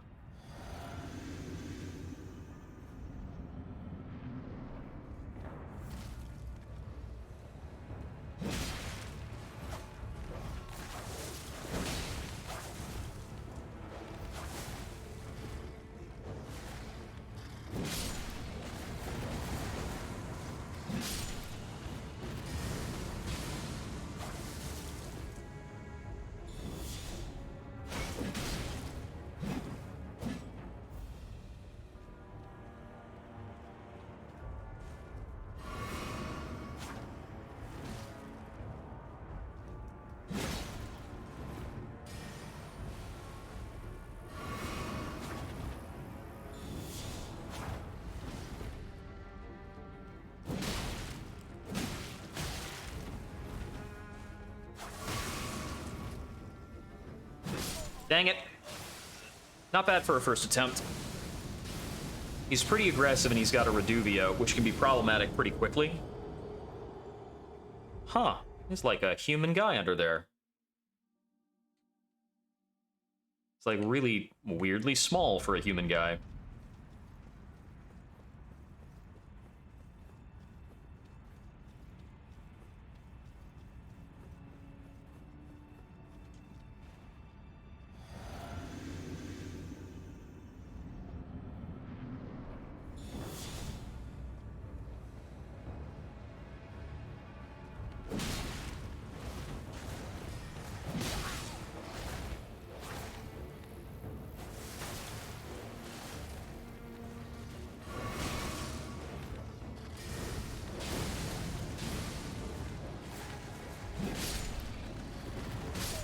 Dang it. Yeah, dealing with both dogs is the bigger trick here, because Esger, I think I can, like, almost 3-shot. Oh, yeah, infinite FP, just because. He can just cast his spells forever. And yeah, the spells I don't mind so much. It's the infinite weapon arts that some of these guys can do. Because, like, infinite it's not even that Reduvia is expensive, though. It's like, even if he had a finite number of attacks he could do with it, it would still be quite a lot.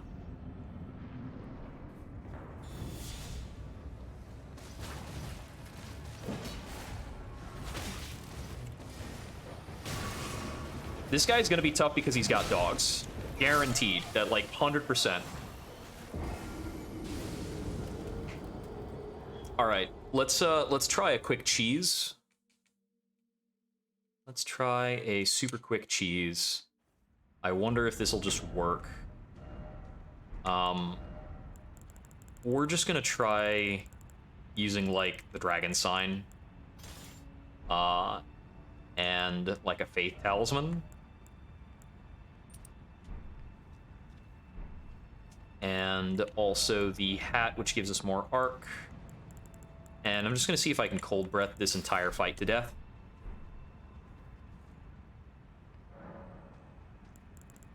Let's see. Memorize.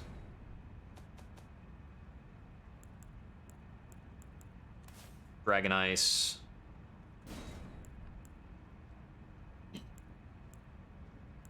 It's not even going to be like one of the fancy dragon breaths.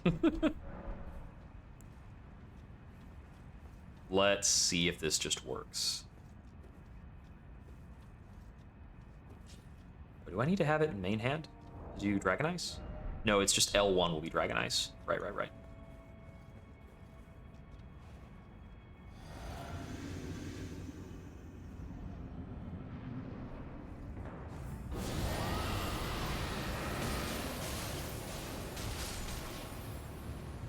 Well, his dogs are dead.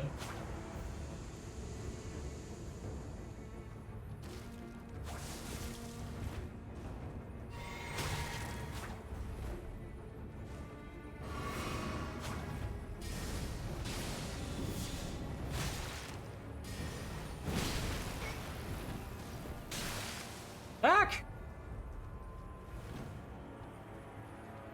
Little friggin' troll.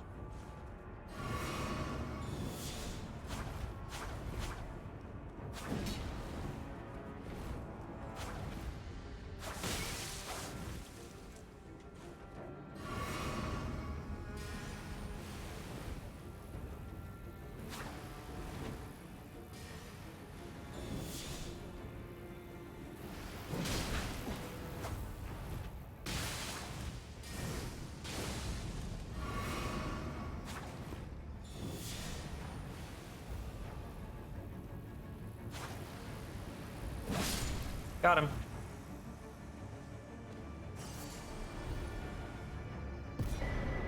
Lord of Blood's Exaltation. Yeah! I did have to mix in some cheese with it. Break out the macaroni. Alright. GG. Can I just, like, leave here, though, straight up? I'm gonna go back and transform that, like, 35 whatever thousand.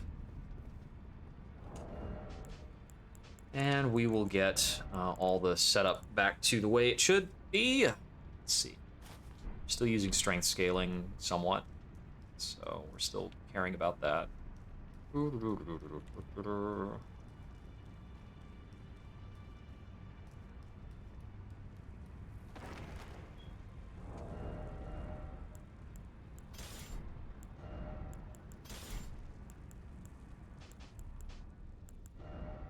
So we're going to be using the Blue Dancer Charm,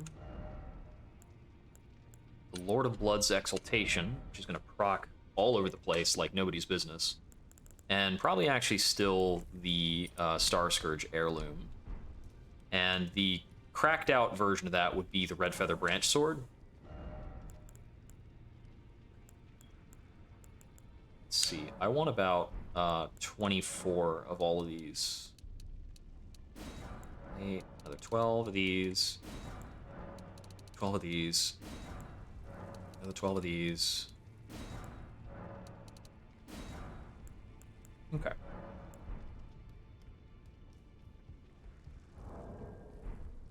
Be more to purchase later.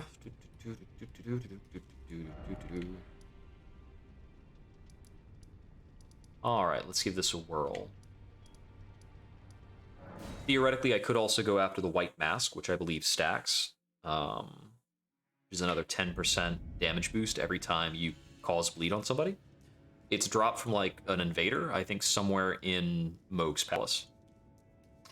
Alright, so I need to get the banner back on.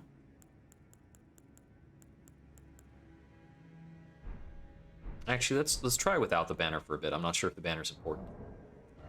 I do need to swap this out for freezing pots again. Okay, and they've swapped. So, I'm gonna drink on the way in. Left seppuku.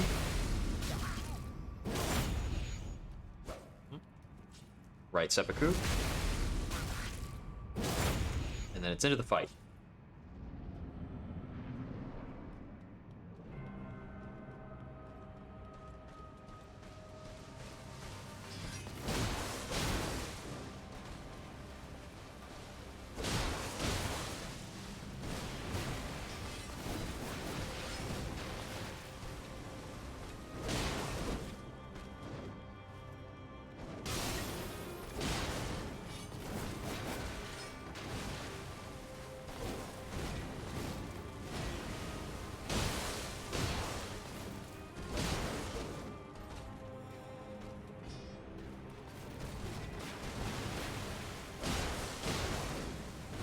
Whoops.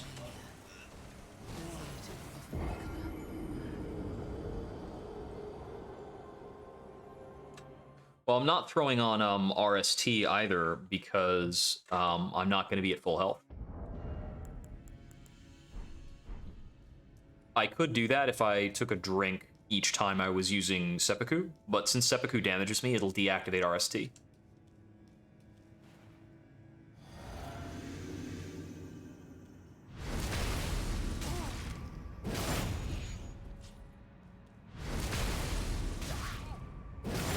Now, I have the time to drink here when I'm first going into the fight, but in the second phase of the fight, when I re-up the buffs, I'm not going to have the time to drink.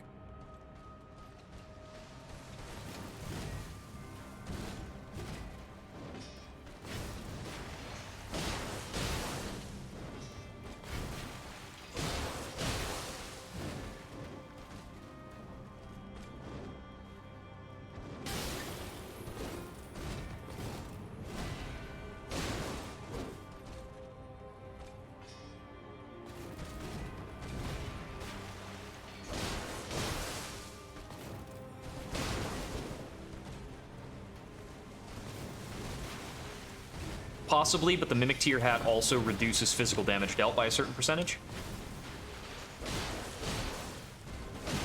And I don't know if the bonus arc is actually worth it in exchange. Oh, went in too soon. That is a good question for whether or not the other Source Seal is a meaningful difference. This is between like 5 strength or the other Source Seal that gives me the arc. So long as the arc is minimal, like, that might be a better way of going about it. Other question is, did I get the mixed physic back over to... So got strength knot and dex knot. I don't think anything better than that, 'cause there's no arc knot that I'm aware of.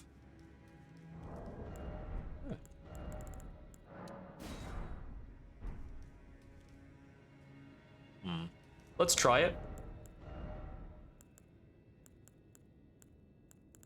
Because I'm not sure what the actual penalty is on the Silver Tier Mask. Actually, I think I can show it.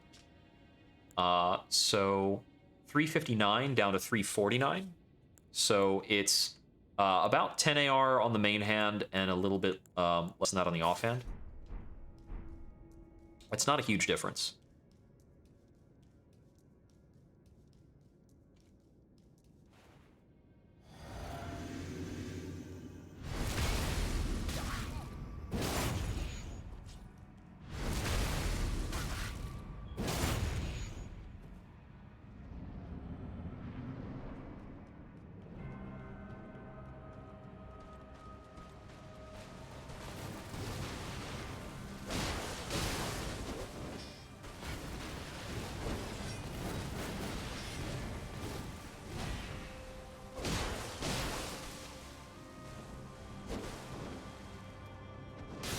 They're both bleed.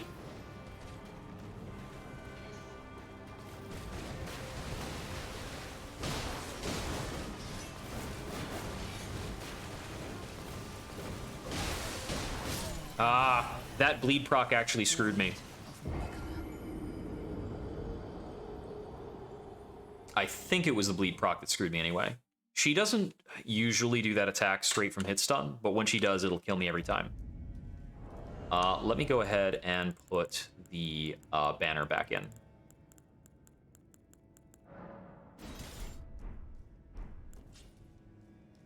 Pretty sure the banner is a gain because the fight's very short.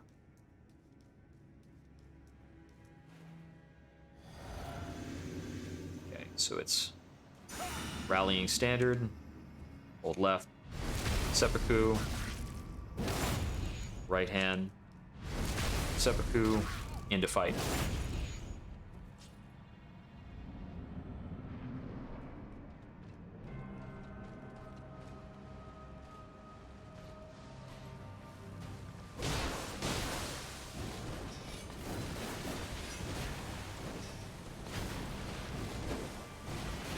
Dang it. I messed up. I don't appreciate her backstepping before I could hit her after her stab. It's a very rude Elden Ring thing to do.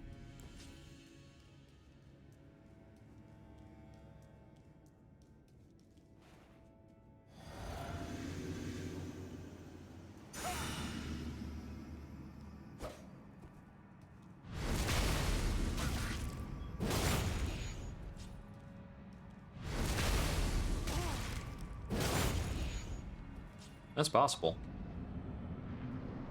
But I haven't been fighting her the whole dang time. I've taken a break from just her.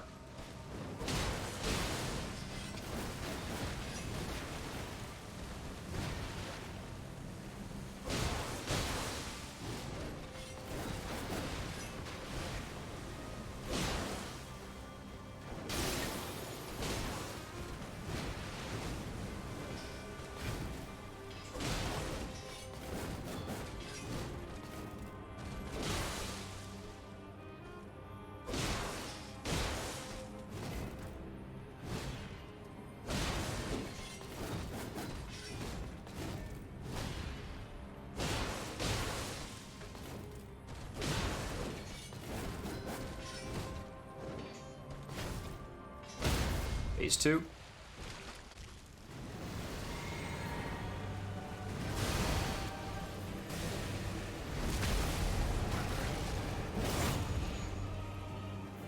That's the wrong button.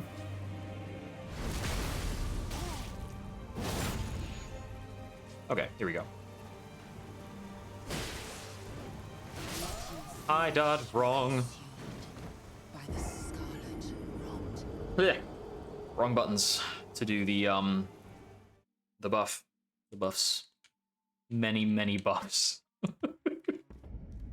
I am actually going to change this back.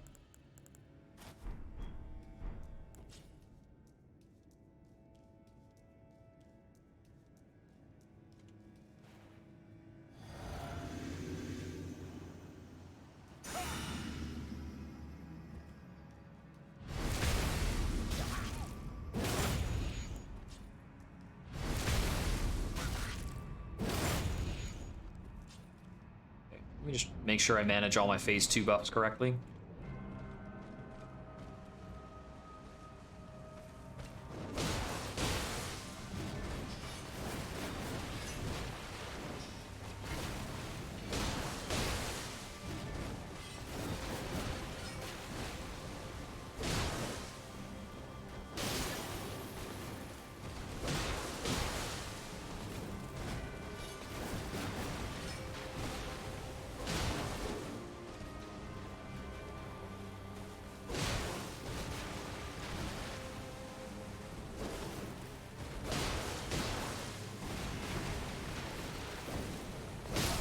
Dang it! She did that stupid thing again.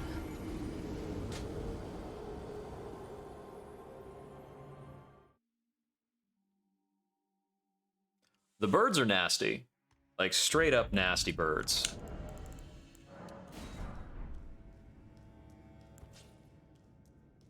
They're not in very many places in the game. Burbs.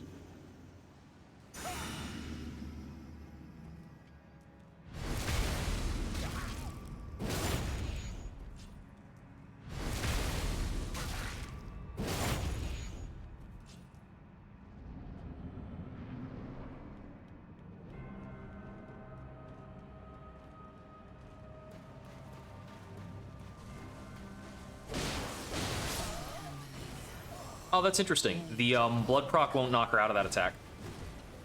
I was wondering about that, actually. It looks super weird because her model does, like, jostle a bit from the proc. Or from the pop, rather.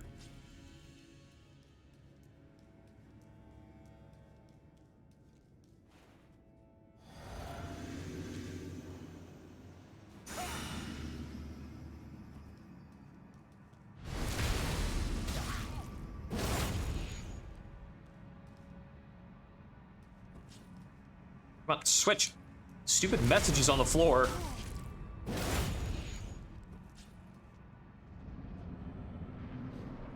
It was scrolling me through the message on the floor instead of actually doing the weapon swap.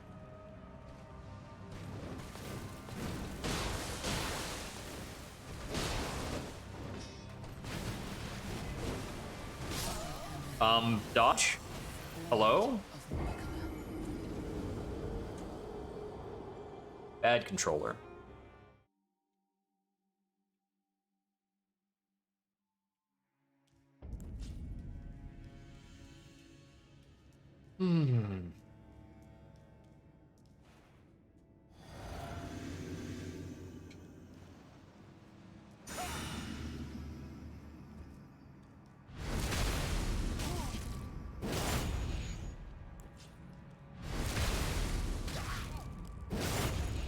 Here we go.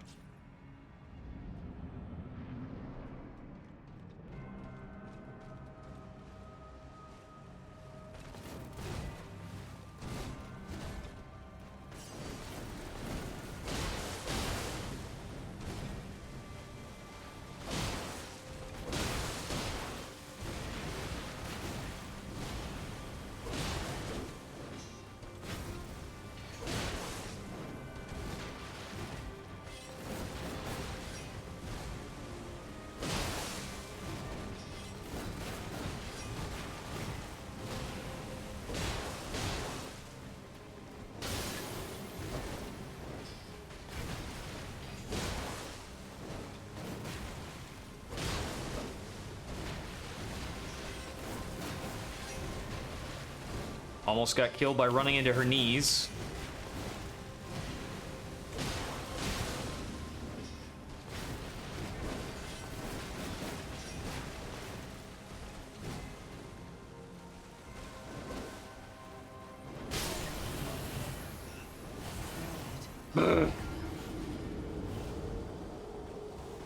Seppuku wore off, like, just at the nick of wrong time.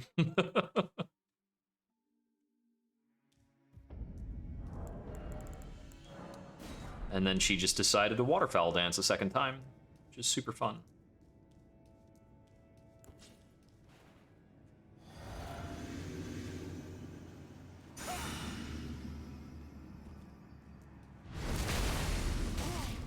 I think the strat is optimal with curved swords because you can get in a couple more hits with curved swords with certain attack patterns. It's because the jump in for curved sword hits 4 times, whereas the jump in with this only hits twice.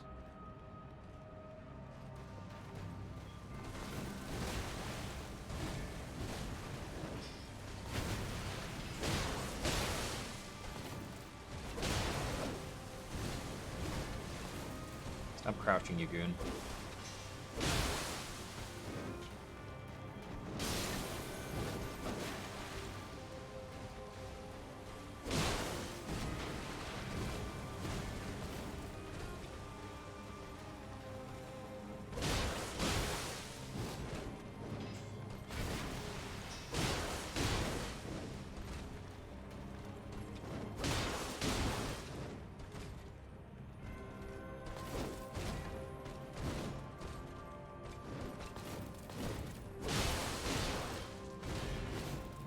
Come on. Second phase. There we go. I hit the wrong button. Almost died. That didn't quite die. But I'm only gonna get 1 seppuku off.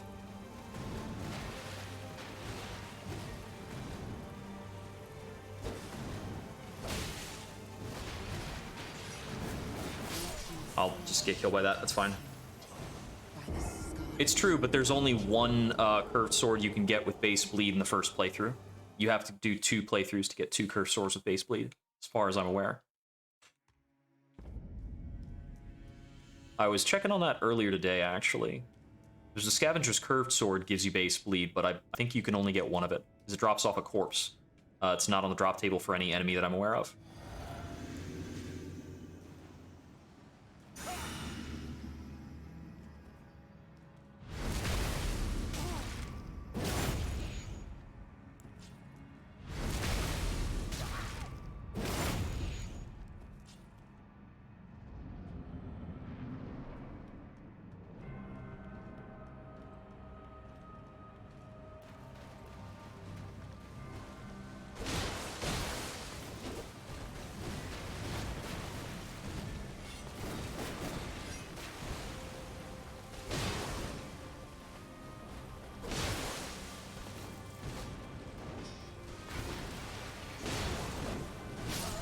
Yeah. My backdash was not in the mood.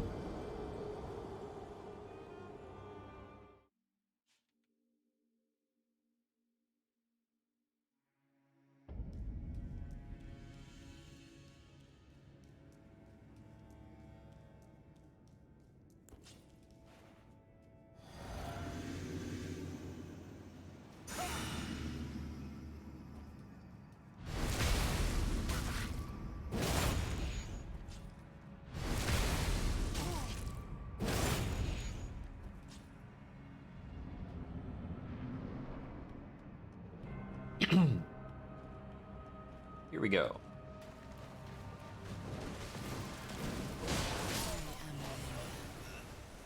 Why do you do that stuff? That is true. Alright, I'm gonna go curved swords on her. And I'm mostly going curved swords on her because I'm upset at what she did to me in that run just now.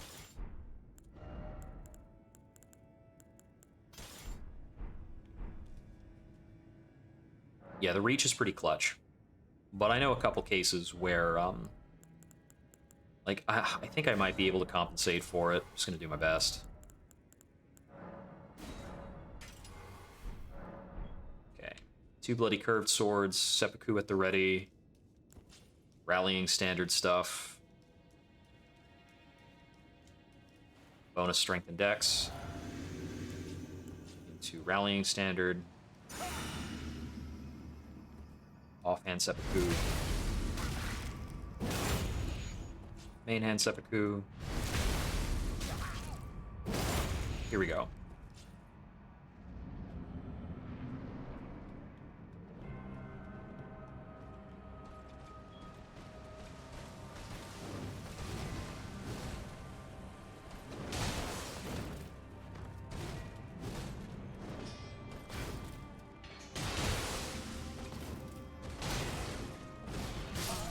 Why did I dodge in? Why do I keep doing that? It's the block sound, like, messes me up. And then I just do something I'm not supposed to do.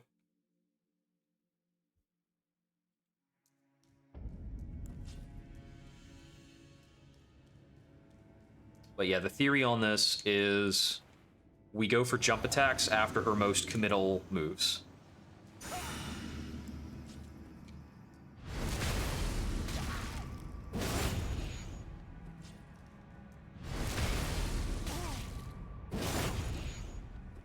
And she's got a few options for that.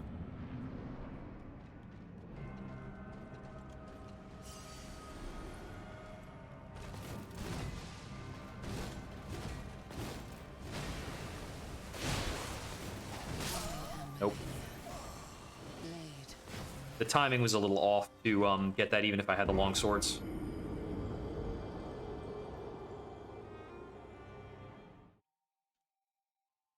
If I can get her to phase 2 with the curved swords, I think I'll be in a better spot. I think there's like 1 or 2 openings that I think will be problematic in phase 2 with this compared to my current handling.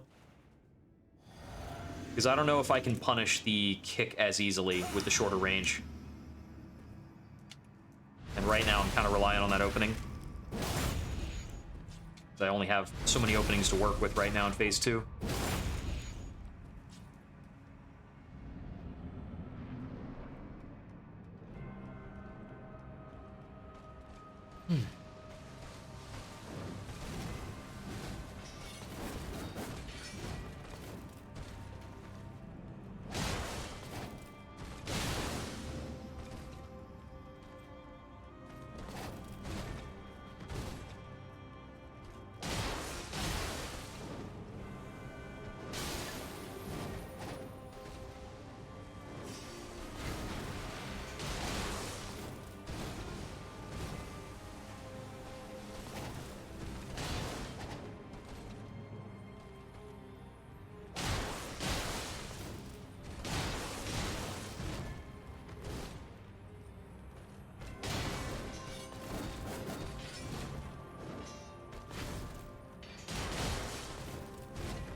Dang it.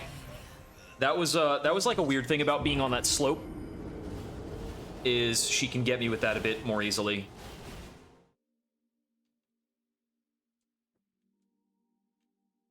It's like a ranging reach type of thing. It's weird.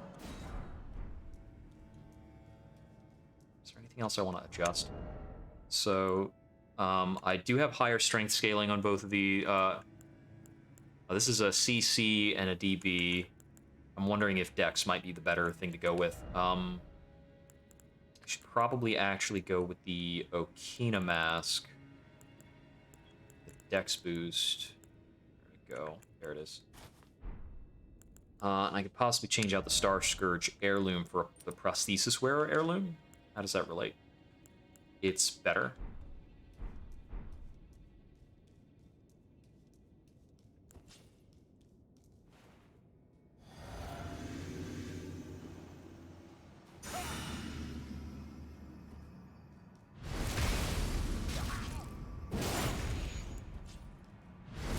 Really, really small optimizations, but hey, whatever. It all counts.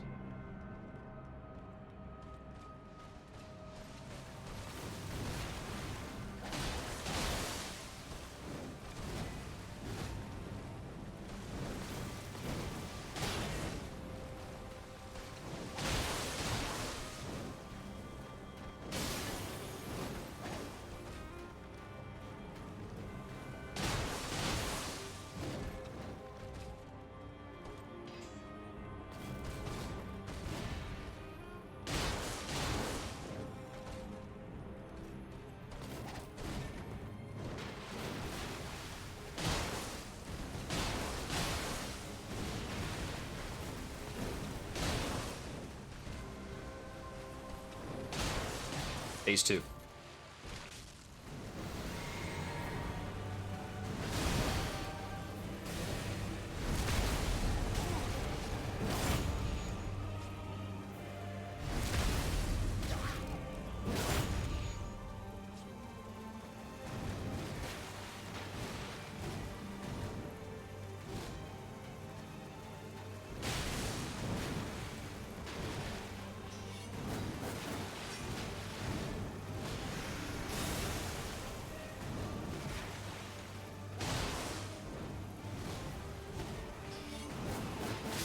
Dang it. I get in a very bad backdashing habit when I'm up against phase 2. I need to wean that back off. She's also not kicking when I expect her to, and that's getting me less punish than I was getting before with the fire strat and the longswords.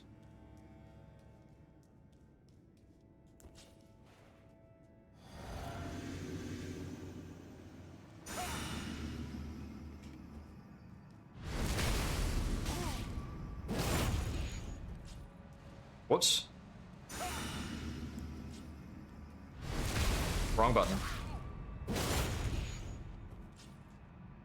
We're alright. I don't use FP in phase 1 anyway, and I take a drink when phase 2 starts.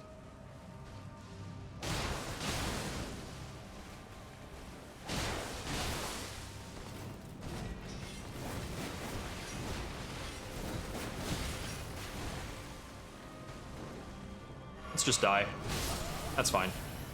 Whew.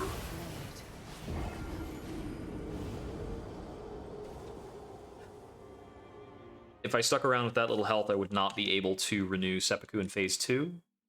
Yeah, I would not have been able to with my FP that low, I don't think. It was very awkward, very awkward.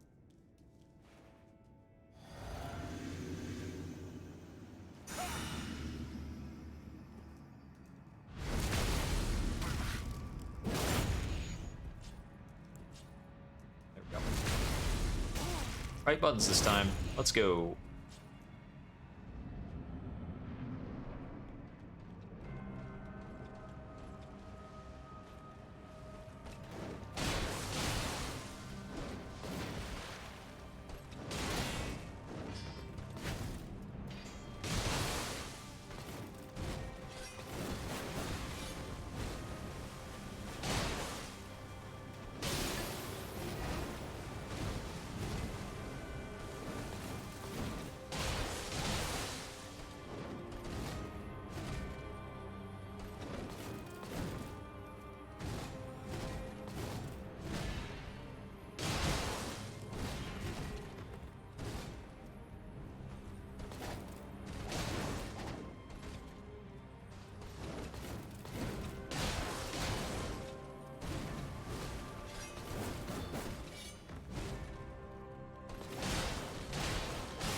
Got her.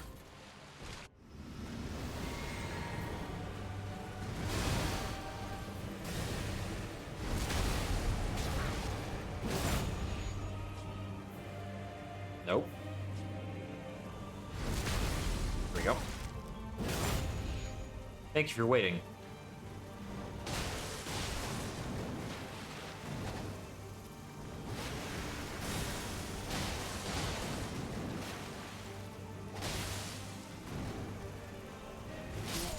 I didn't dodge correctly.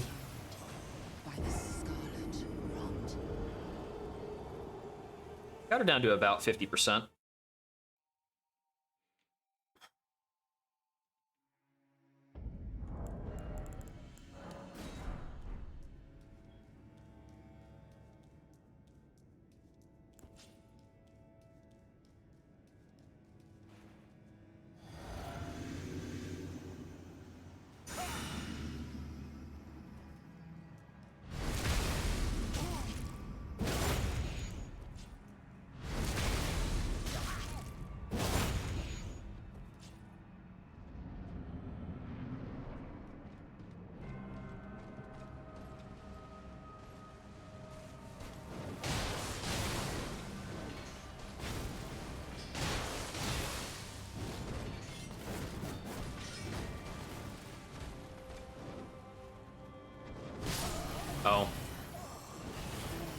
She just decided to evade my pot, I guess.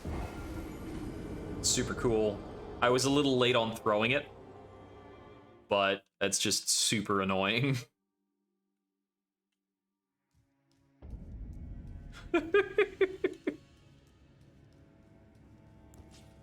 Yeah, you just gotta run at this. And just keep running at it.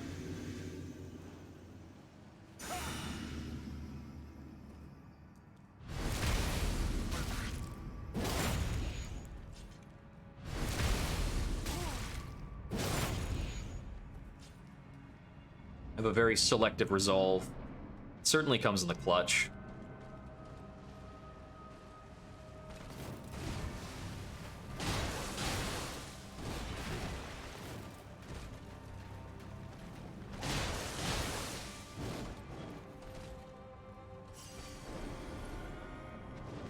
I was too late.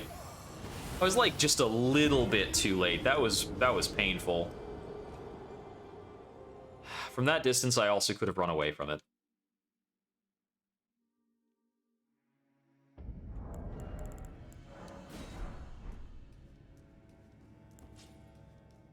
Part of why I can like run things and take charge sometimes is having that kind of tenacity. Like, I can take charge of a situation because if it all blows up, I'm not going to freak out.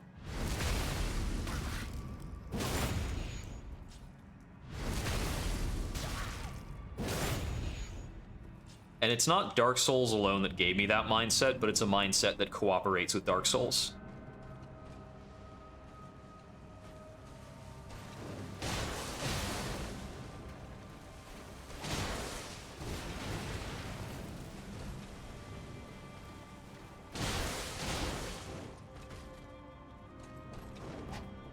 Dead.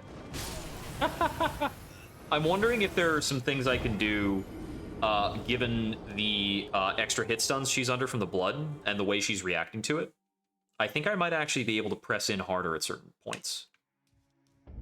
Because she's behaving a bit differently from the amount of damage she's taking. I need to make sure I don't push it too hard, but...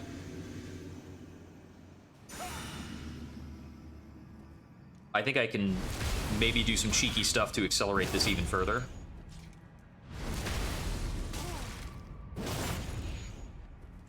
It also helps a heck of a lot that the boss door is right here, and the first phase has actually gotten pretty quick.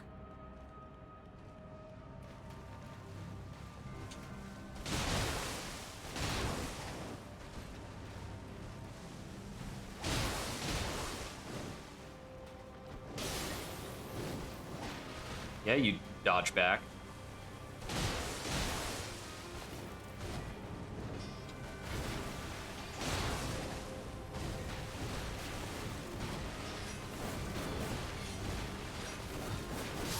Dang it. I messed up.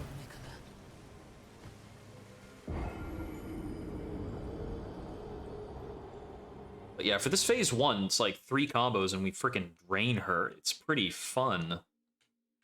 Pretty wild. But the longer you fight a boss, the more times you pop a status effect on a boss, the more resistance they gain to that same effect. That's why the first bleed happens on, like, the second swing. And from there, it steadily takes longer to get the next bleed.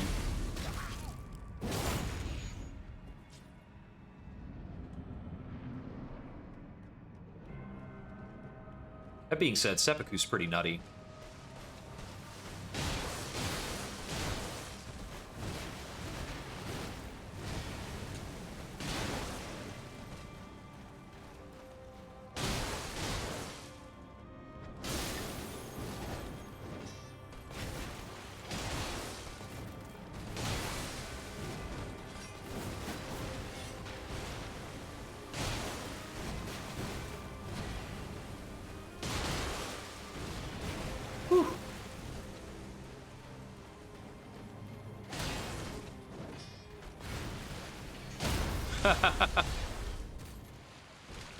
It's damn right.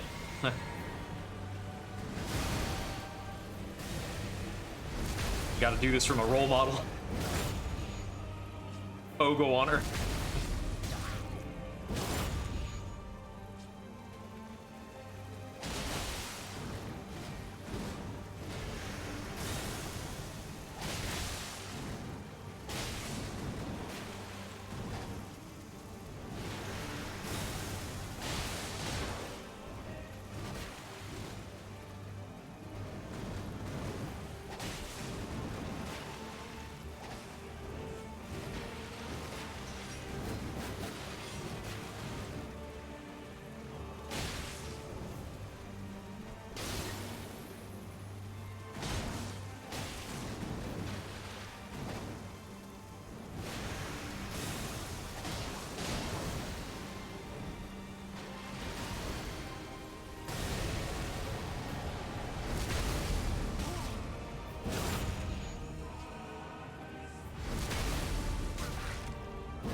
Okay. By the scarlet rot. I gotta calm down.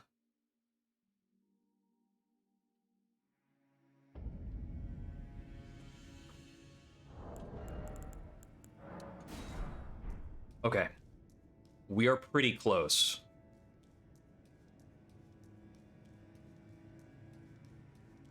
It takes a couple of those before you get it.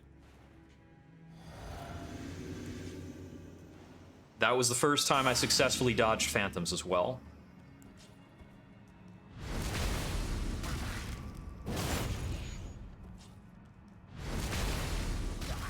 Let's go again. It was the first time I got phantoms and I got the waterfowl dance interrupt. So I was pounding. Ah, that's no good. Blade of Mikola. It's just utterly quaking in my seat.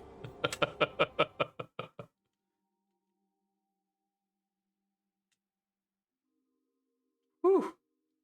But yeah, we're close. We're very close.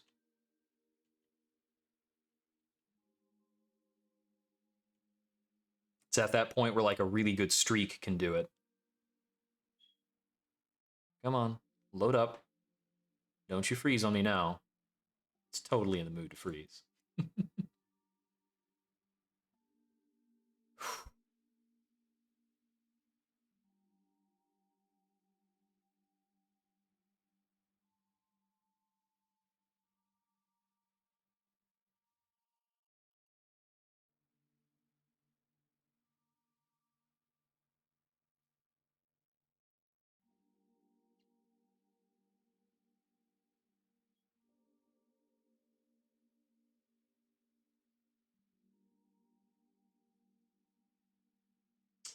Yeah, pretty sure this is stuck loading. That's about the spot where the bar stops when it doesn't want to load.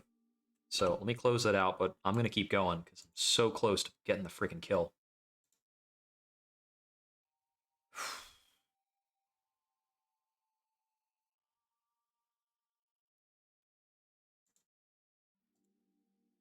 Just load it back on up.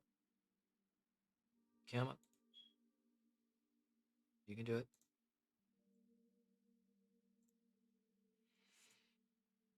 Yep. Launch it.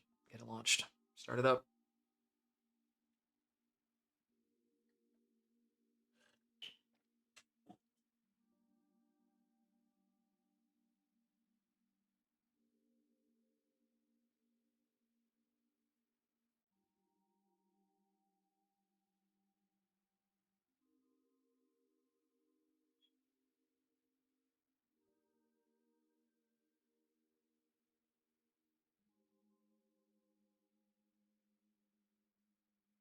For all that, it ended because she just ran up on me.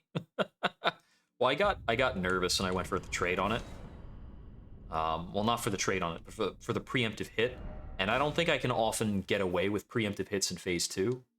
I can get it a little bit, like between her combos. Okay, here we go.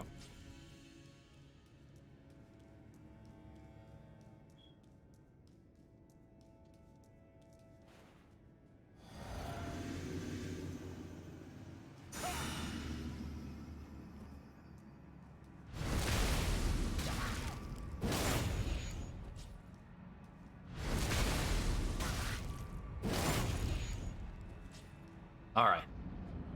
Yeah, I had a crash for a bit. Sometimes it crashes on loading screens. It's the most usual crash.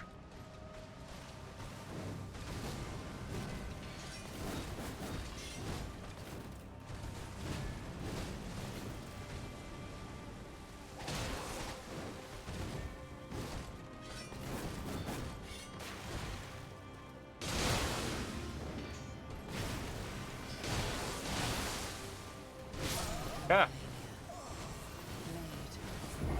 It was a bit of a slow start. I misjudged my range for some attacks. What did she get me with? I just didn't dodge in time, okay. Usual stuff.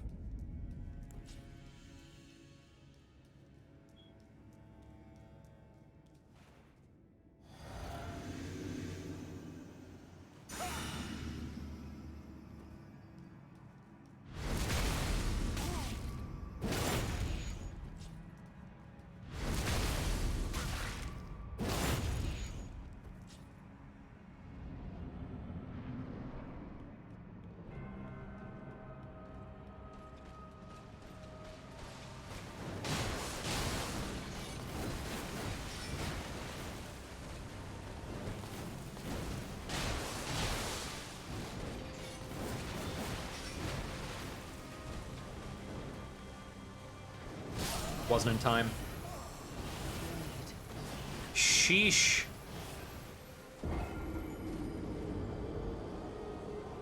Just being real nasty about not getting hit by those. I mean, if my timing is perfect, she'll always get knocked out of it, pretty much. But with imperfect timing, sometimes she'll be partially into the startup of the move when the bomb gets her, when the bomb wants to cooperate. My pot's got no body behind her today, it seems.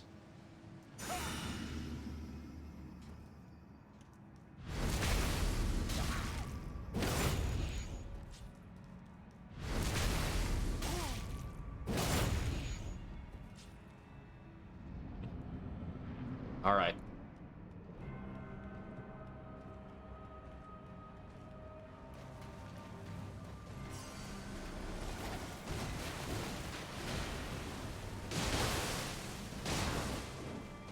You best back up or I'll keep hitting you. That's the right timing.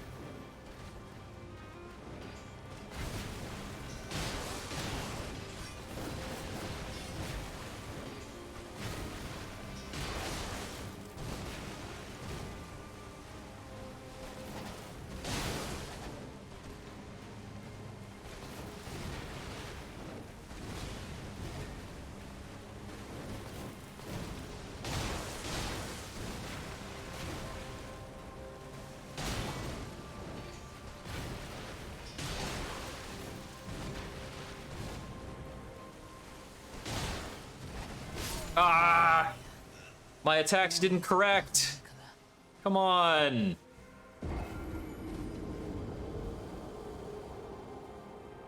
My man just kept swinging forward.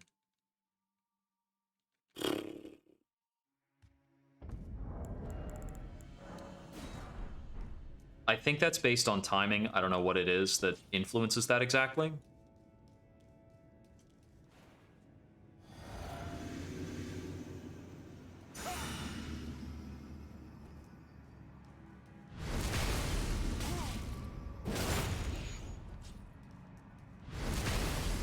All right. Let's go.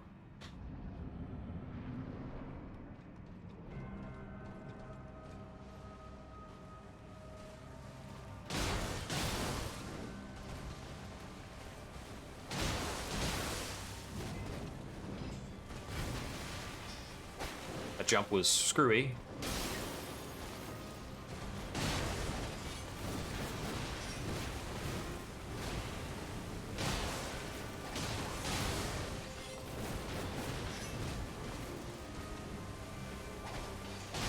Yeah, the game's legacy dungeons are freaking huge. It's really cool.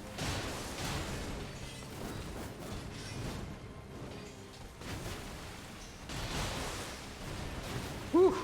Close one.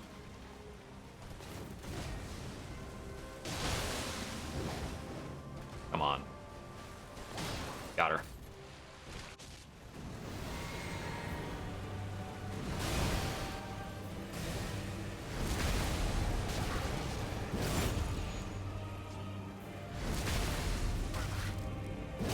Swords in me, swords in you.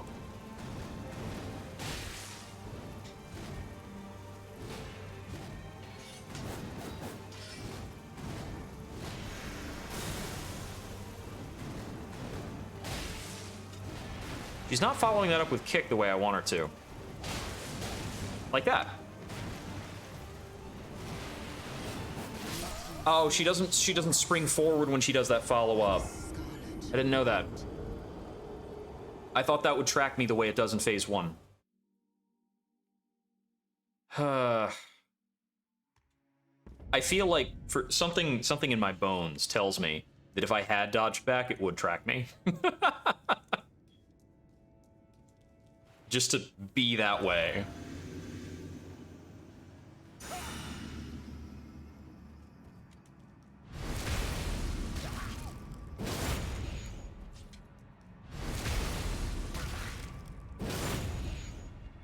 All right.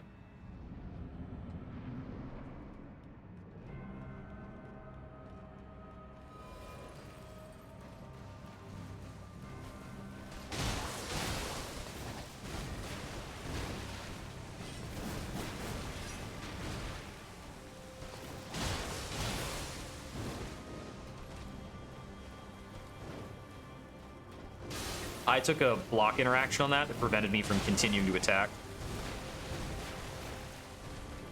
Just like cute Malenia things.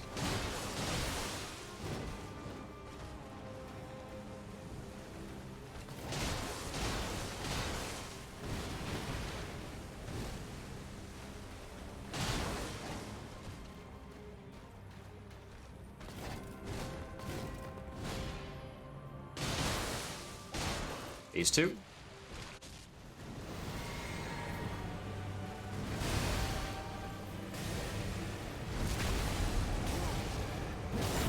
One sword. Two swords.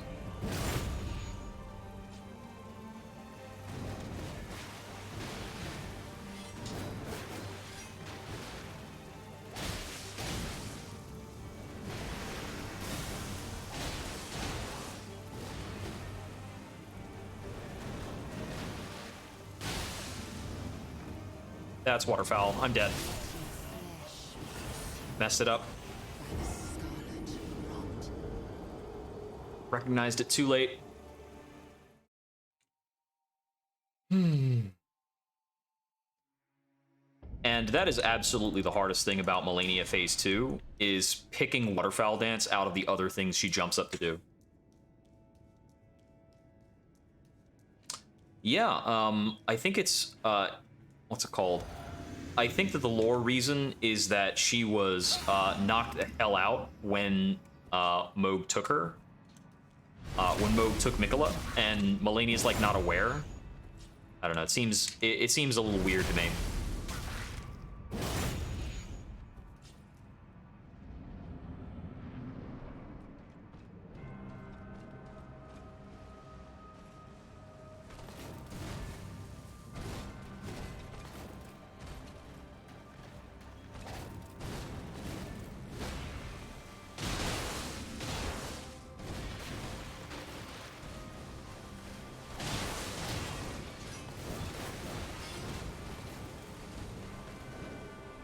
No.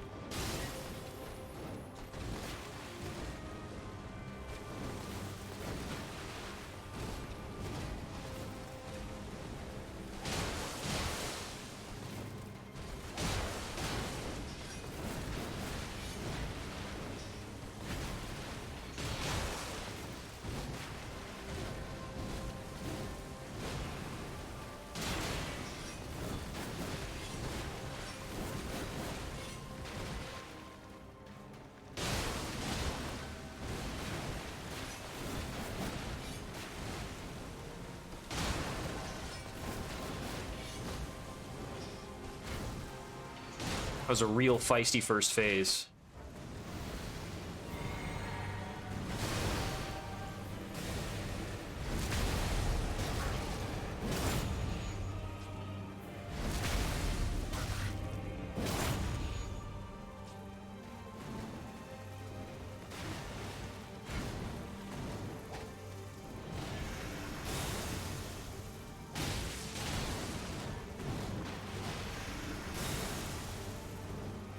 That's waterfowl, and I'm too late.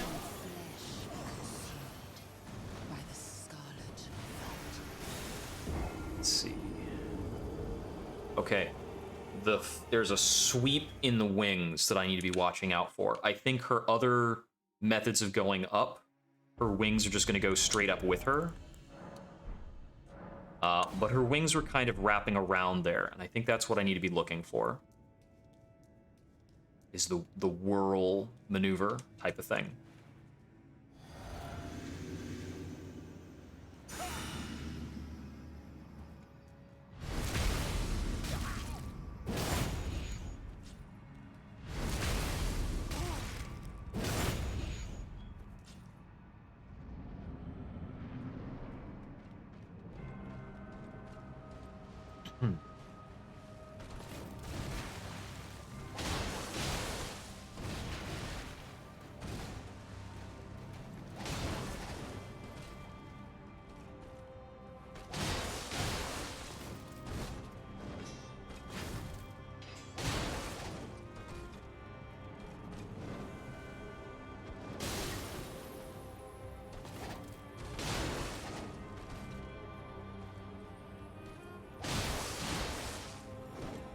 This is not my favorite part of the arena to fight in, for sure.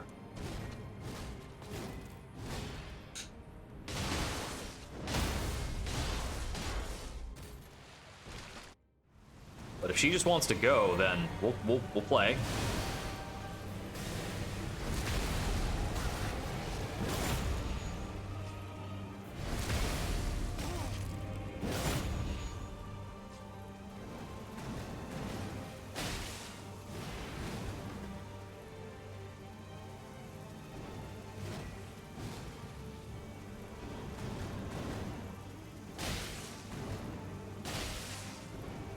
Do the kicks!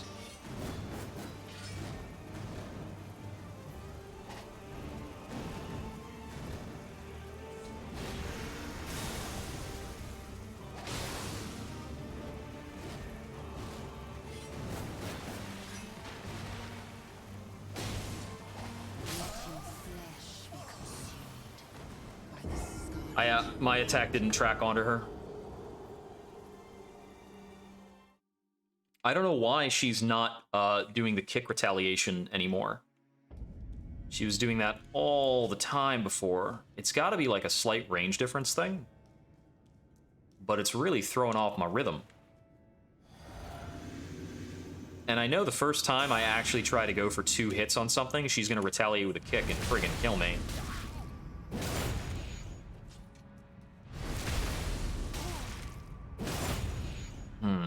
Let's see. I could probably also fit in some more running attacks after certain things she's doing in phase 2. Maybe. I'll think about that a little more.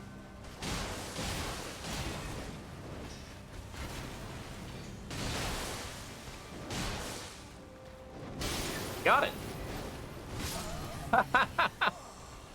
Maybe a little too hard there. I wasn't sure if I would have that ice bomb in time, but either way, with the extra swing, I did not have the time to dodge back. I was trying. I think that's my last one before another rotation to get more freezy pots. That's fine. Buffs.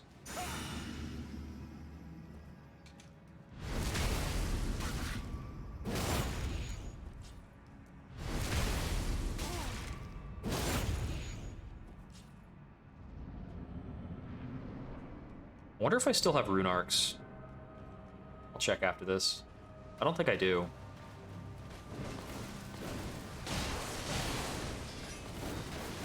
Or if I do, it's only like 4.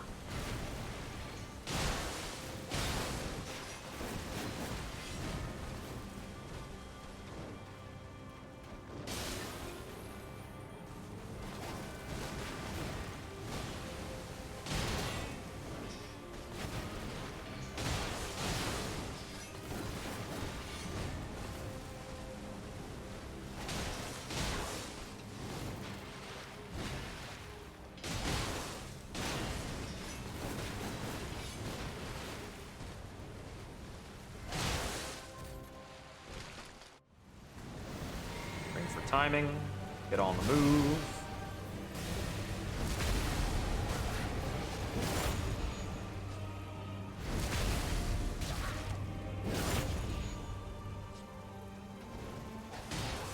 Get killed by Waterfowl Dance. Yeah, Bleed is really nutty. Like, Seppuku is absurdly strong. You could just melt stuff. Also, all of my talismans are aggressive. We've got the Blue Dancer Charm, which increases my attack power based on how little I'm wearing. The Lord of Blood's Exaltation gives us a 30% attack buff, no, 20% attack buff, every time bleeding pops near us, whether it's our bleeding or somebody else's bleeding. Bonus dex, and more attributes. Even more attributes. Run on over here. I think there's like 2 other things I could do to optimize as well. Because the Okina mask is giving me +3 dex, but there's another mask that has a similar effect to Lord of Blood's Exaltation, and they stack. So I could go after that. And also, there's an upgraded version of the Prosthesis Wearer heirloom that you acquire by completing Millicent's quest. But I think that actually requires beating Malenia. I'm not certain.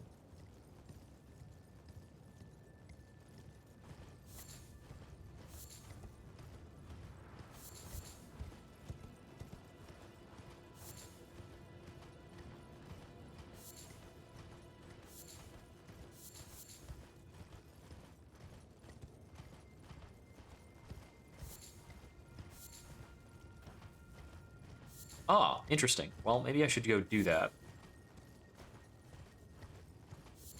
I lost track of her quest at some point. She's probably bumming around somewhere in the Haley tree.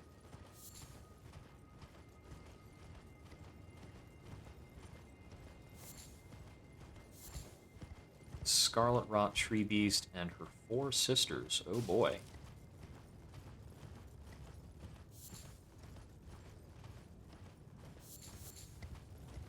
Well, once I've gathered up these materials, I'll sit down and give that a look-see.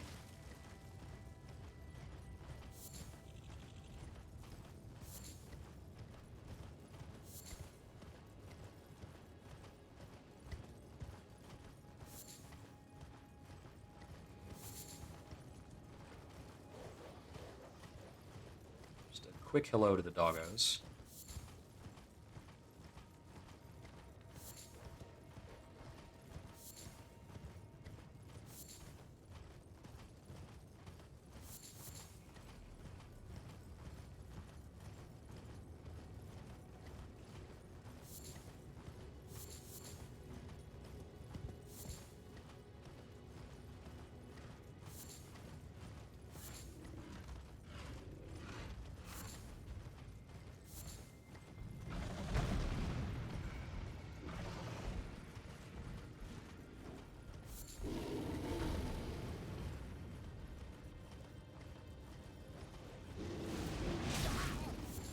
Oh, he yelled at me.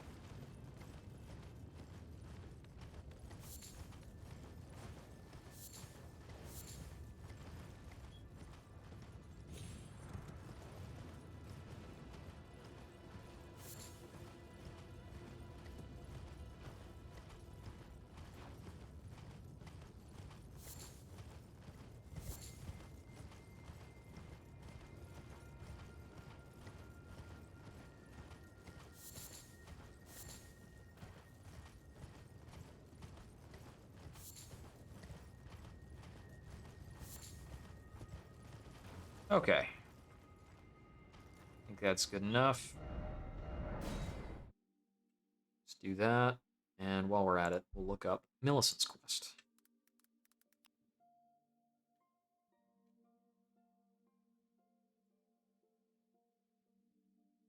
Okay,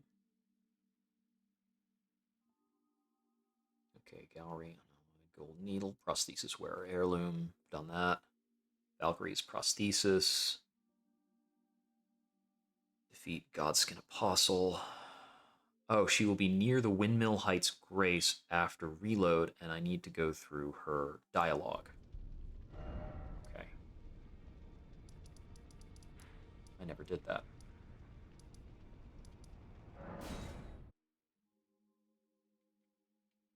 let's hope she's still around and I haven't done anything blocking. There she is.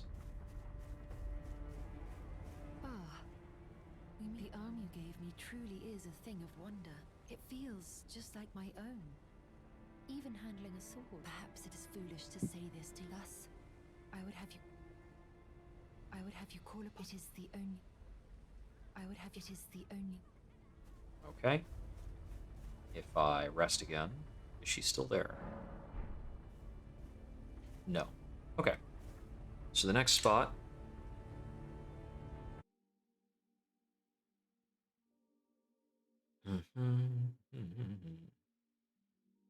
Prayer room at Elfile. Defeat the ulcerated tree spirit mini boss. Prayer room at Elfile. Okay. One of these is the prayer room. There we go. I don't think I've fought and killed any ulcerated tree spirits around here, so let me see. At least I don't think I did.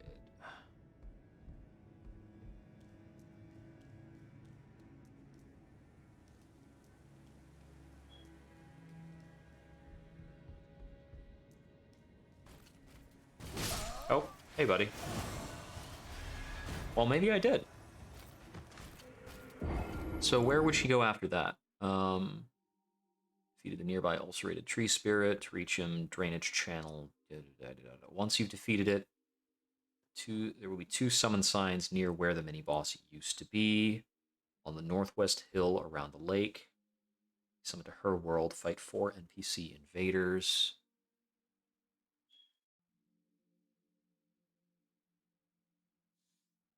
You choose to help Millicent.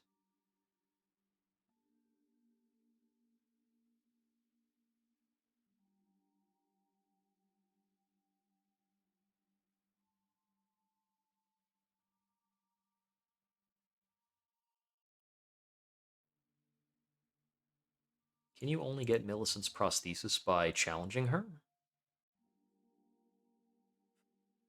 Sabrina, receive Mikkela's needle, somber ancient.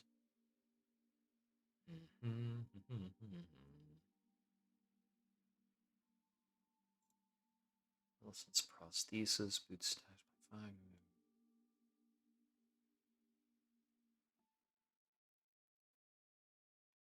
Okay, you only actually get this if you kill her. And that's not really worth it to me.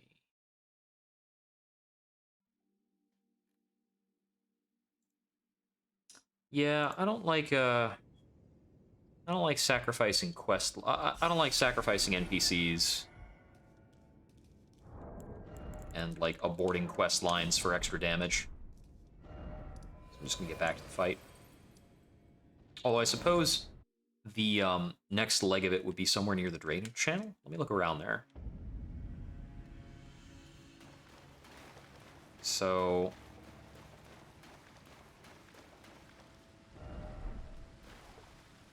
oh, beautiful.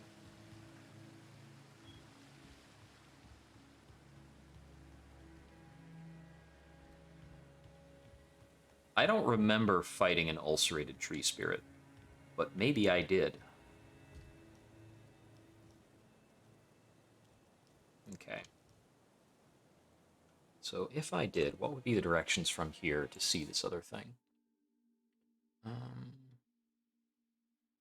Drainage channel, west of the door, up the ladder to the door at the top. At the landmass across the gap to the left.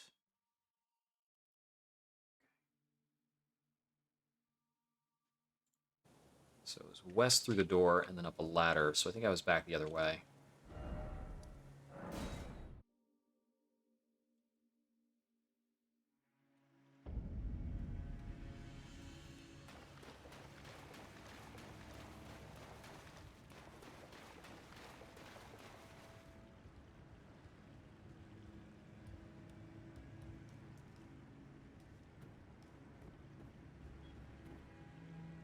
Ah, okay.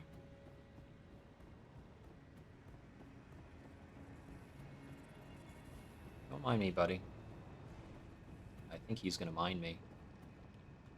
Over here? I don't remember coming over here, so... maybe this thing isn't killed.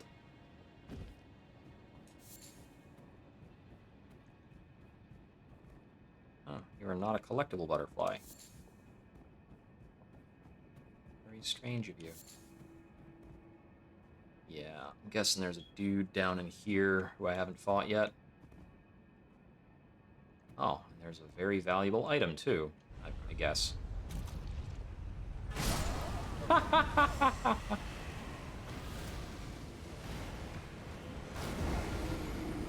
Okay, yeah. So I haven't beat the ulcerated tree spirit, so I gotta fight that thing and then some other stuff if I want to finish that quest line, which I can, you know, maybe come back and do later.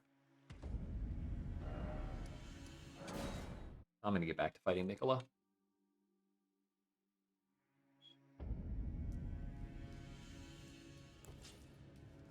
So that's like a very slight maybe optimization to go with the prosthesis instead of the prosthesis wearer's heirloom. If I was on a build that was very strictly dex forward, it would be a bigger deal. Because I could use them both to get plus 10 dex. Alright, here we go.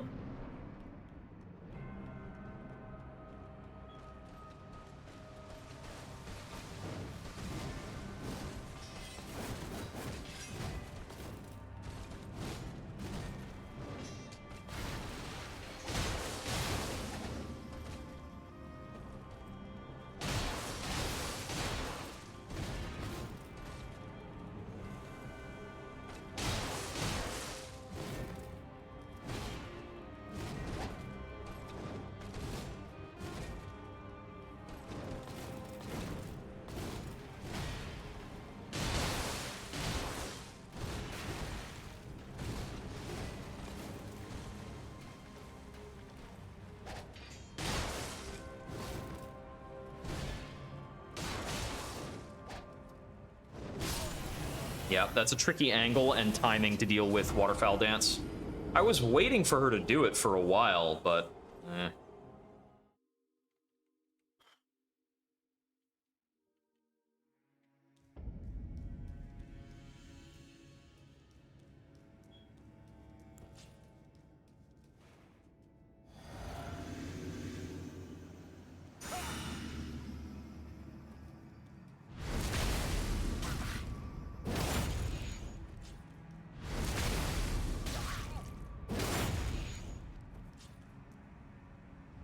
Back on the horse.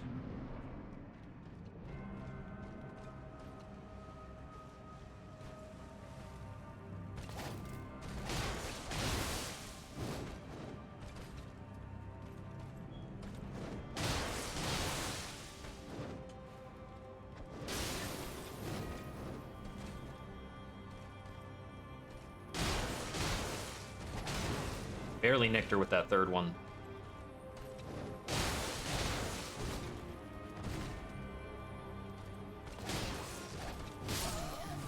Come on. She was using a lot of attacks I could interrupt there, which was giving me a lot of easy damage.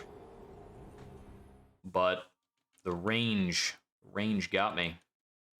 I guess I needed to dodge out there instead of pushing forward. Oof.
That one I was actually confident would work. Don't ask me how I was confident about that. I was like, it'll totally pan out.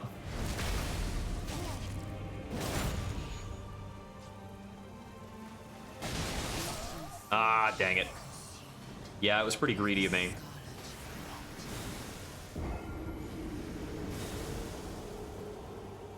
Even when she jumped in, I was vainly hoping that I would wind up, like, a little bit behind her and not get hit.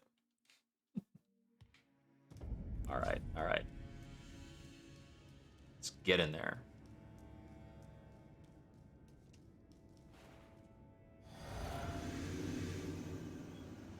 Chwomp.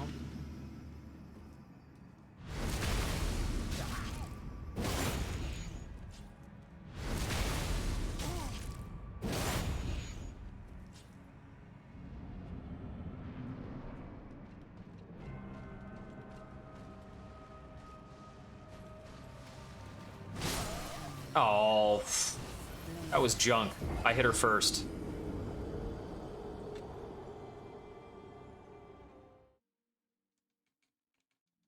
I took one step too far forward, I think. Technically speaking. With the long swords, I would have hit her first.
She was about to waterfowl, but she didn't finish jumping. I accidentally input an extra attack there. Didn't mean to.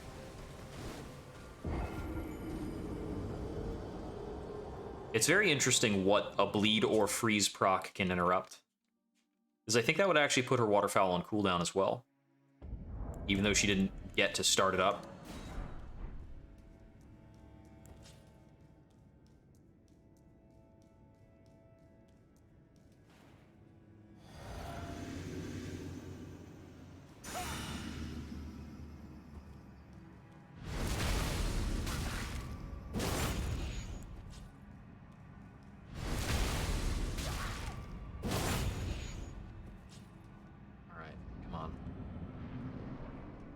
Very, very close.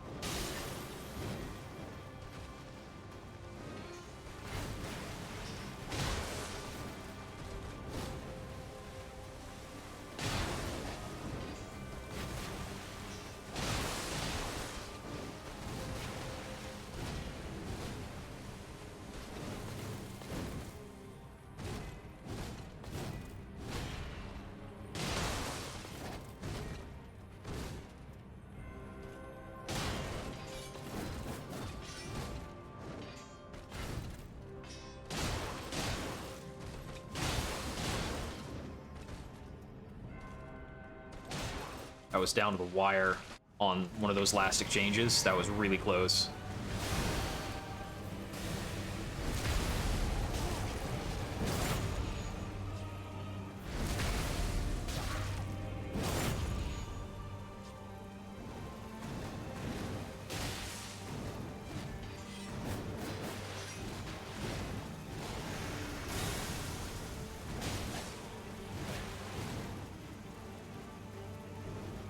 That's waterfowl. I needed to run sooner for the runaway strat. I didn't recognize it on the wing swirl. I recognized it by her posture. That's too late. I don't know if it's faster for her to activate in phase 2. I don't think so, because I've defended against it with the ice pot successfully.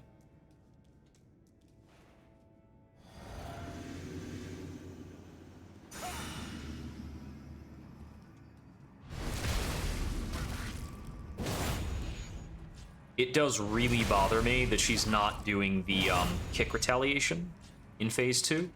I'm not sure if that's about... I think it's about proximity. I think it's if I was closer to her, she would do it.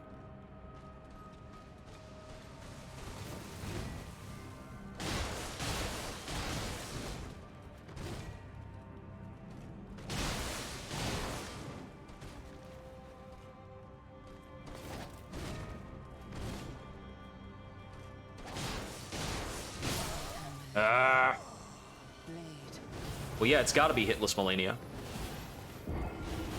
Taking hits and winning will be harder than doing hitless. I'm gonna turn on a little more light. Just a sec.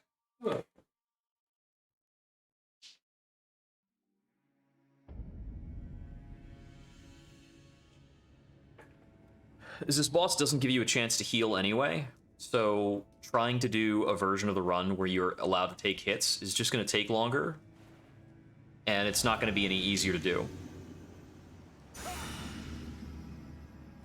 This is the only boss in all of Dark Souls that I have felt forces you to play hitless.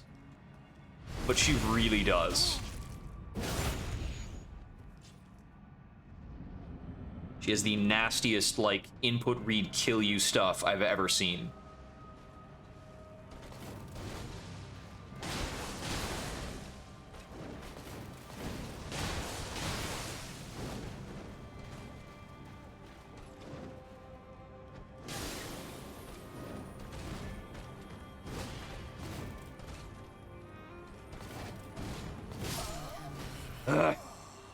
Then she does things like that. It's like, yeah, let me just roll catch you, murder. So it was like after she does her sidestep splash that I have to roll out of, she just did an immediate second attack. Really do not like the design on this boss. She just does too much.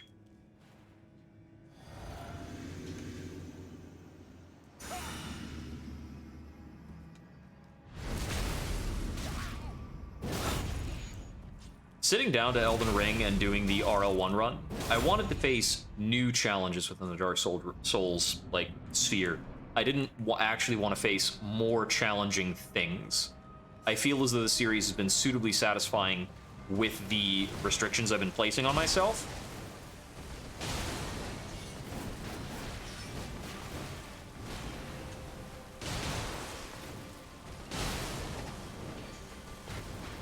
Elden Ring is like next level hard on top of all that. That.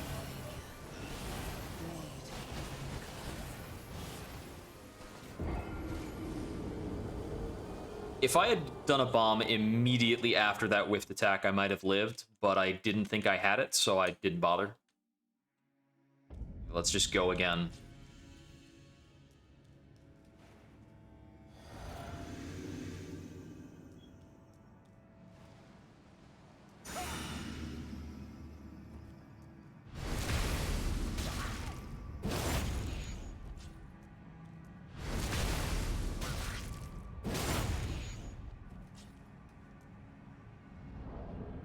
Wonder. I've got 7 rune arcs. Okay, I'm gonna use some rune arcs soon after this run.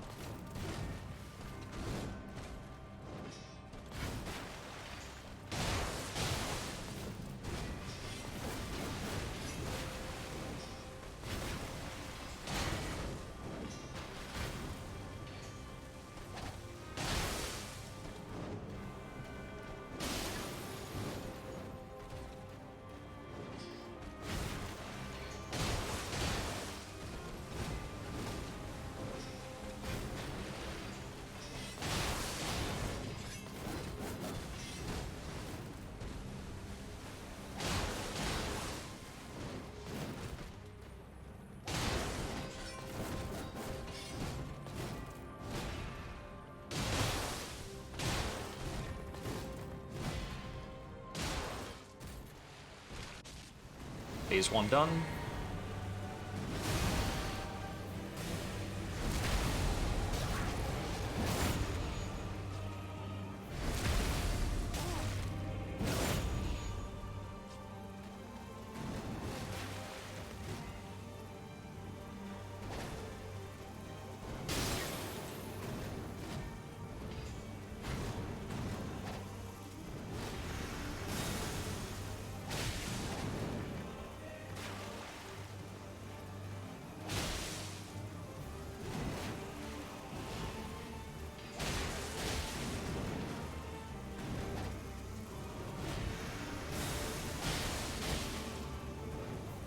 No! I haven't been hit by that in a long time. I didn't read that right. Whew. Okay. We're gonna use some rune arcs.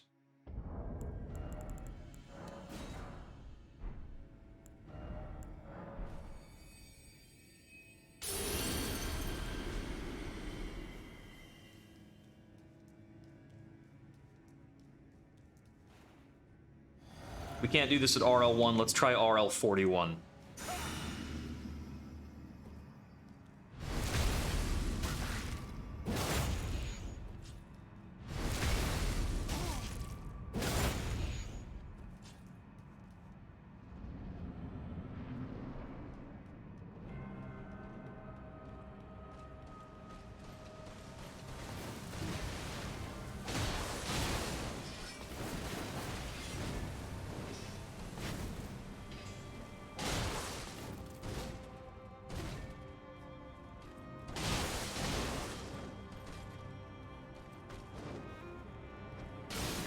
Nope.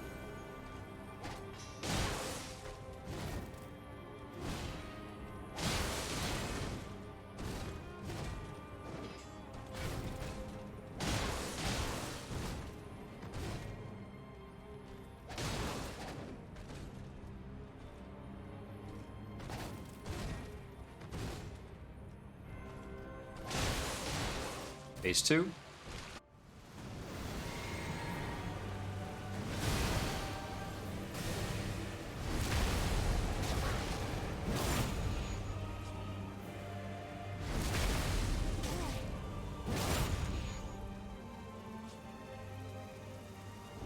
I had one bad input on that rebuff.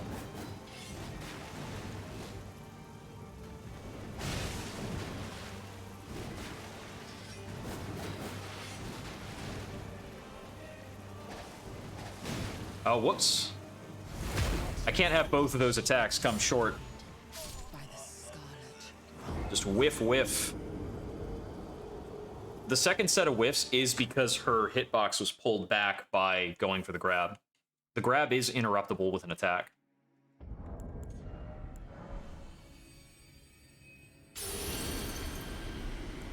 We're gonna keep going hard as long as we can.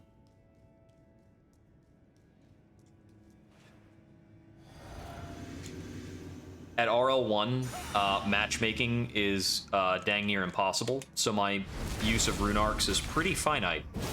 I can theoretically farm them from rats,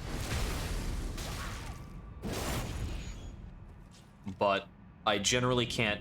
I generally can't do any PvP stuff to get more.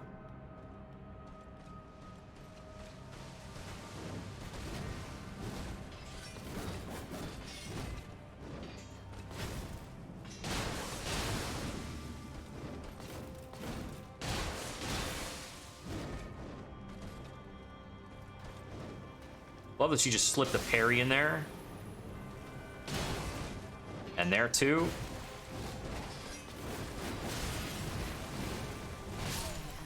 Dang it. I didn't die because of the, I didn't die immediately because of the rune arc. But that was too much of a fail. Set me up in a really bad way.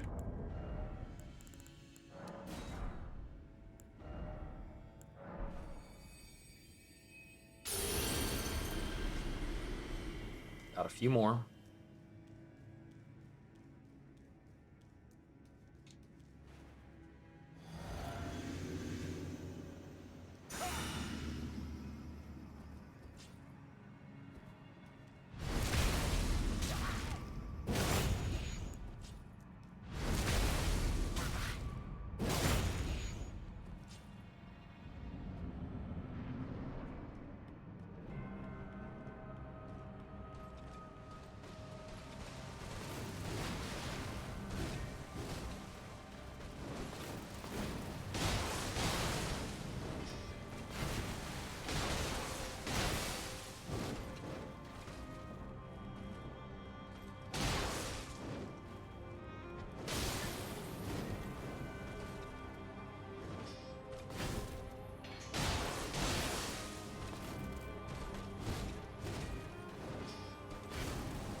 Oh, hey, I took a hit and lived.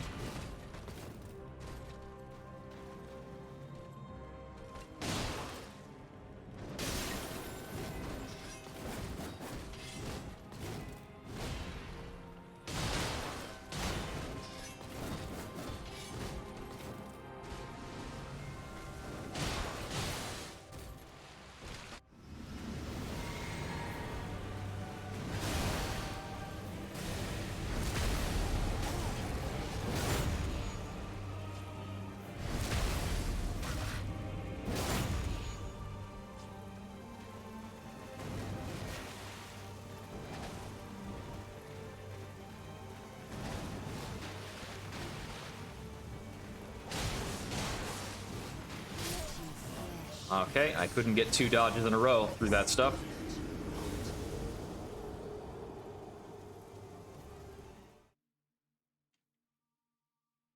I might have been able to interrupt her swing if I had taken a 3rd attack while she was doing the dash.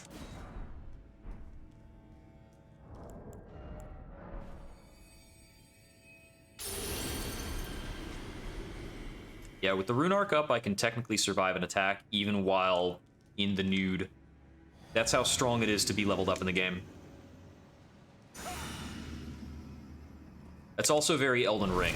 In earlier Dark Souls games, you could just survive this stuff, pretty much. Even on, even like, in the nude, the final boss with making attacks that don't one-shot you. For, like, Dark Souls 3, for instance.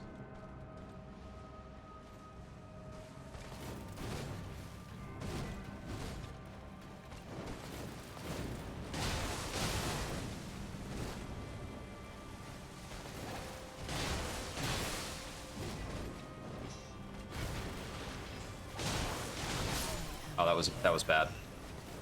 Not supposed to do that.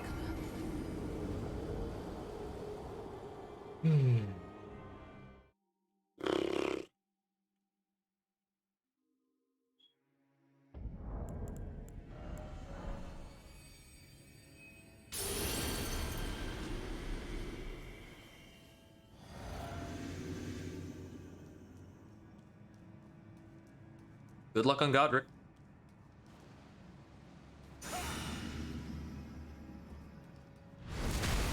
Godric was a pretty cool boss fight.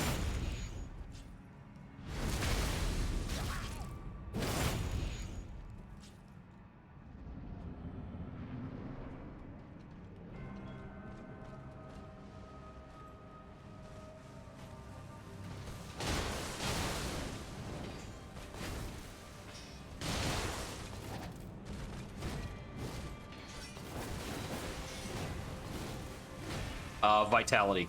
Vigor. No, Vigor. Vigor's the name of the stat. Okay. I think my reflexes have gone to shit. So I'm gonna call it here for Malenia for tonight, and we'll be back at Malenia later on. Probably for a little block tomorrow, before I go out for the night. I am going to take a half-hour break to put some food in my face, and then I'm going to be jumping over to Dead by Daylight. So look forward to that around about 8:30 or so.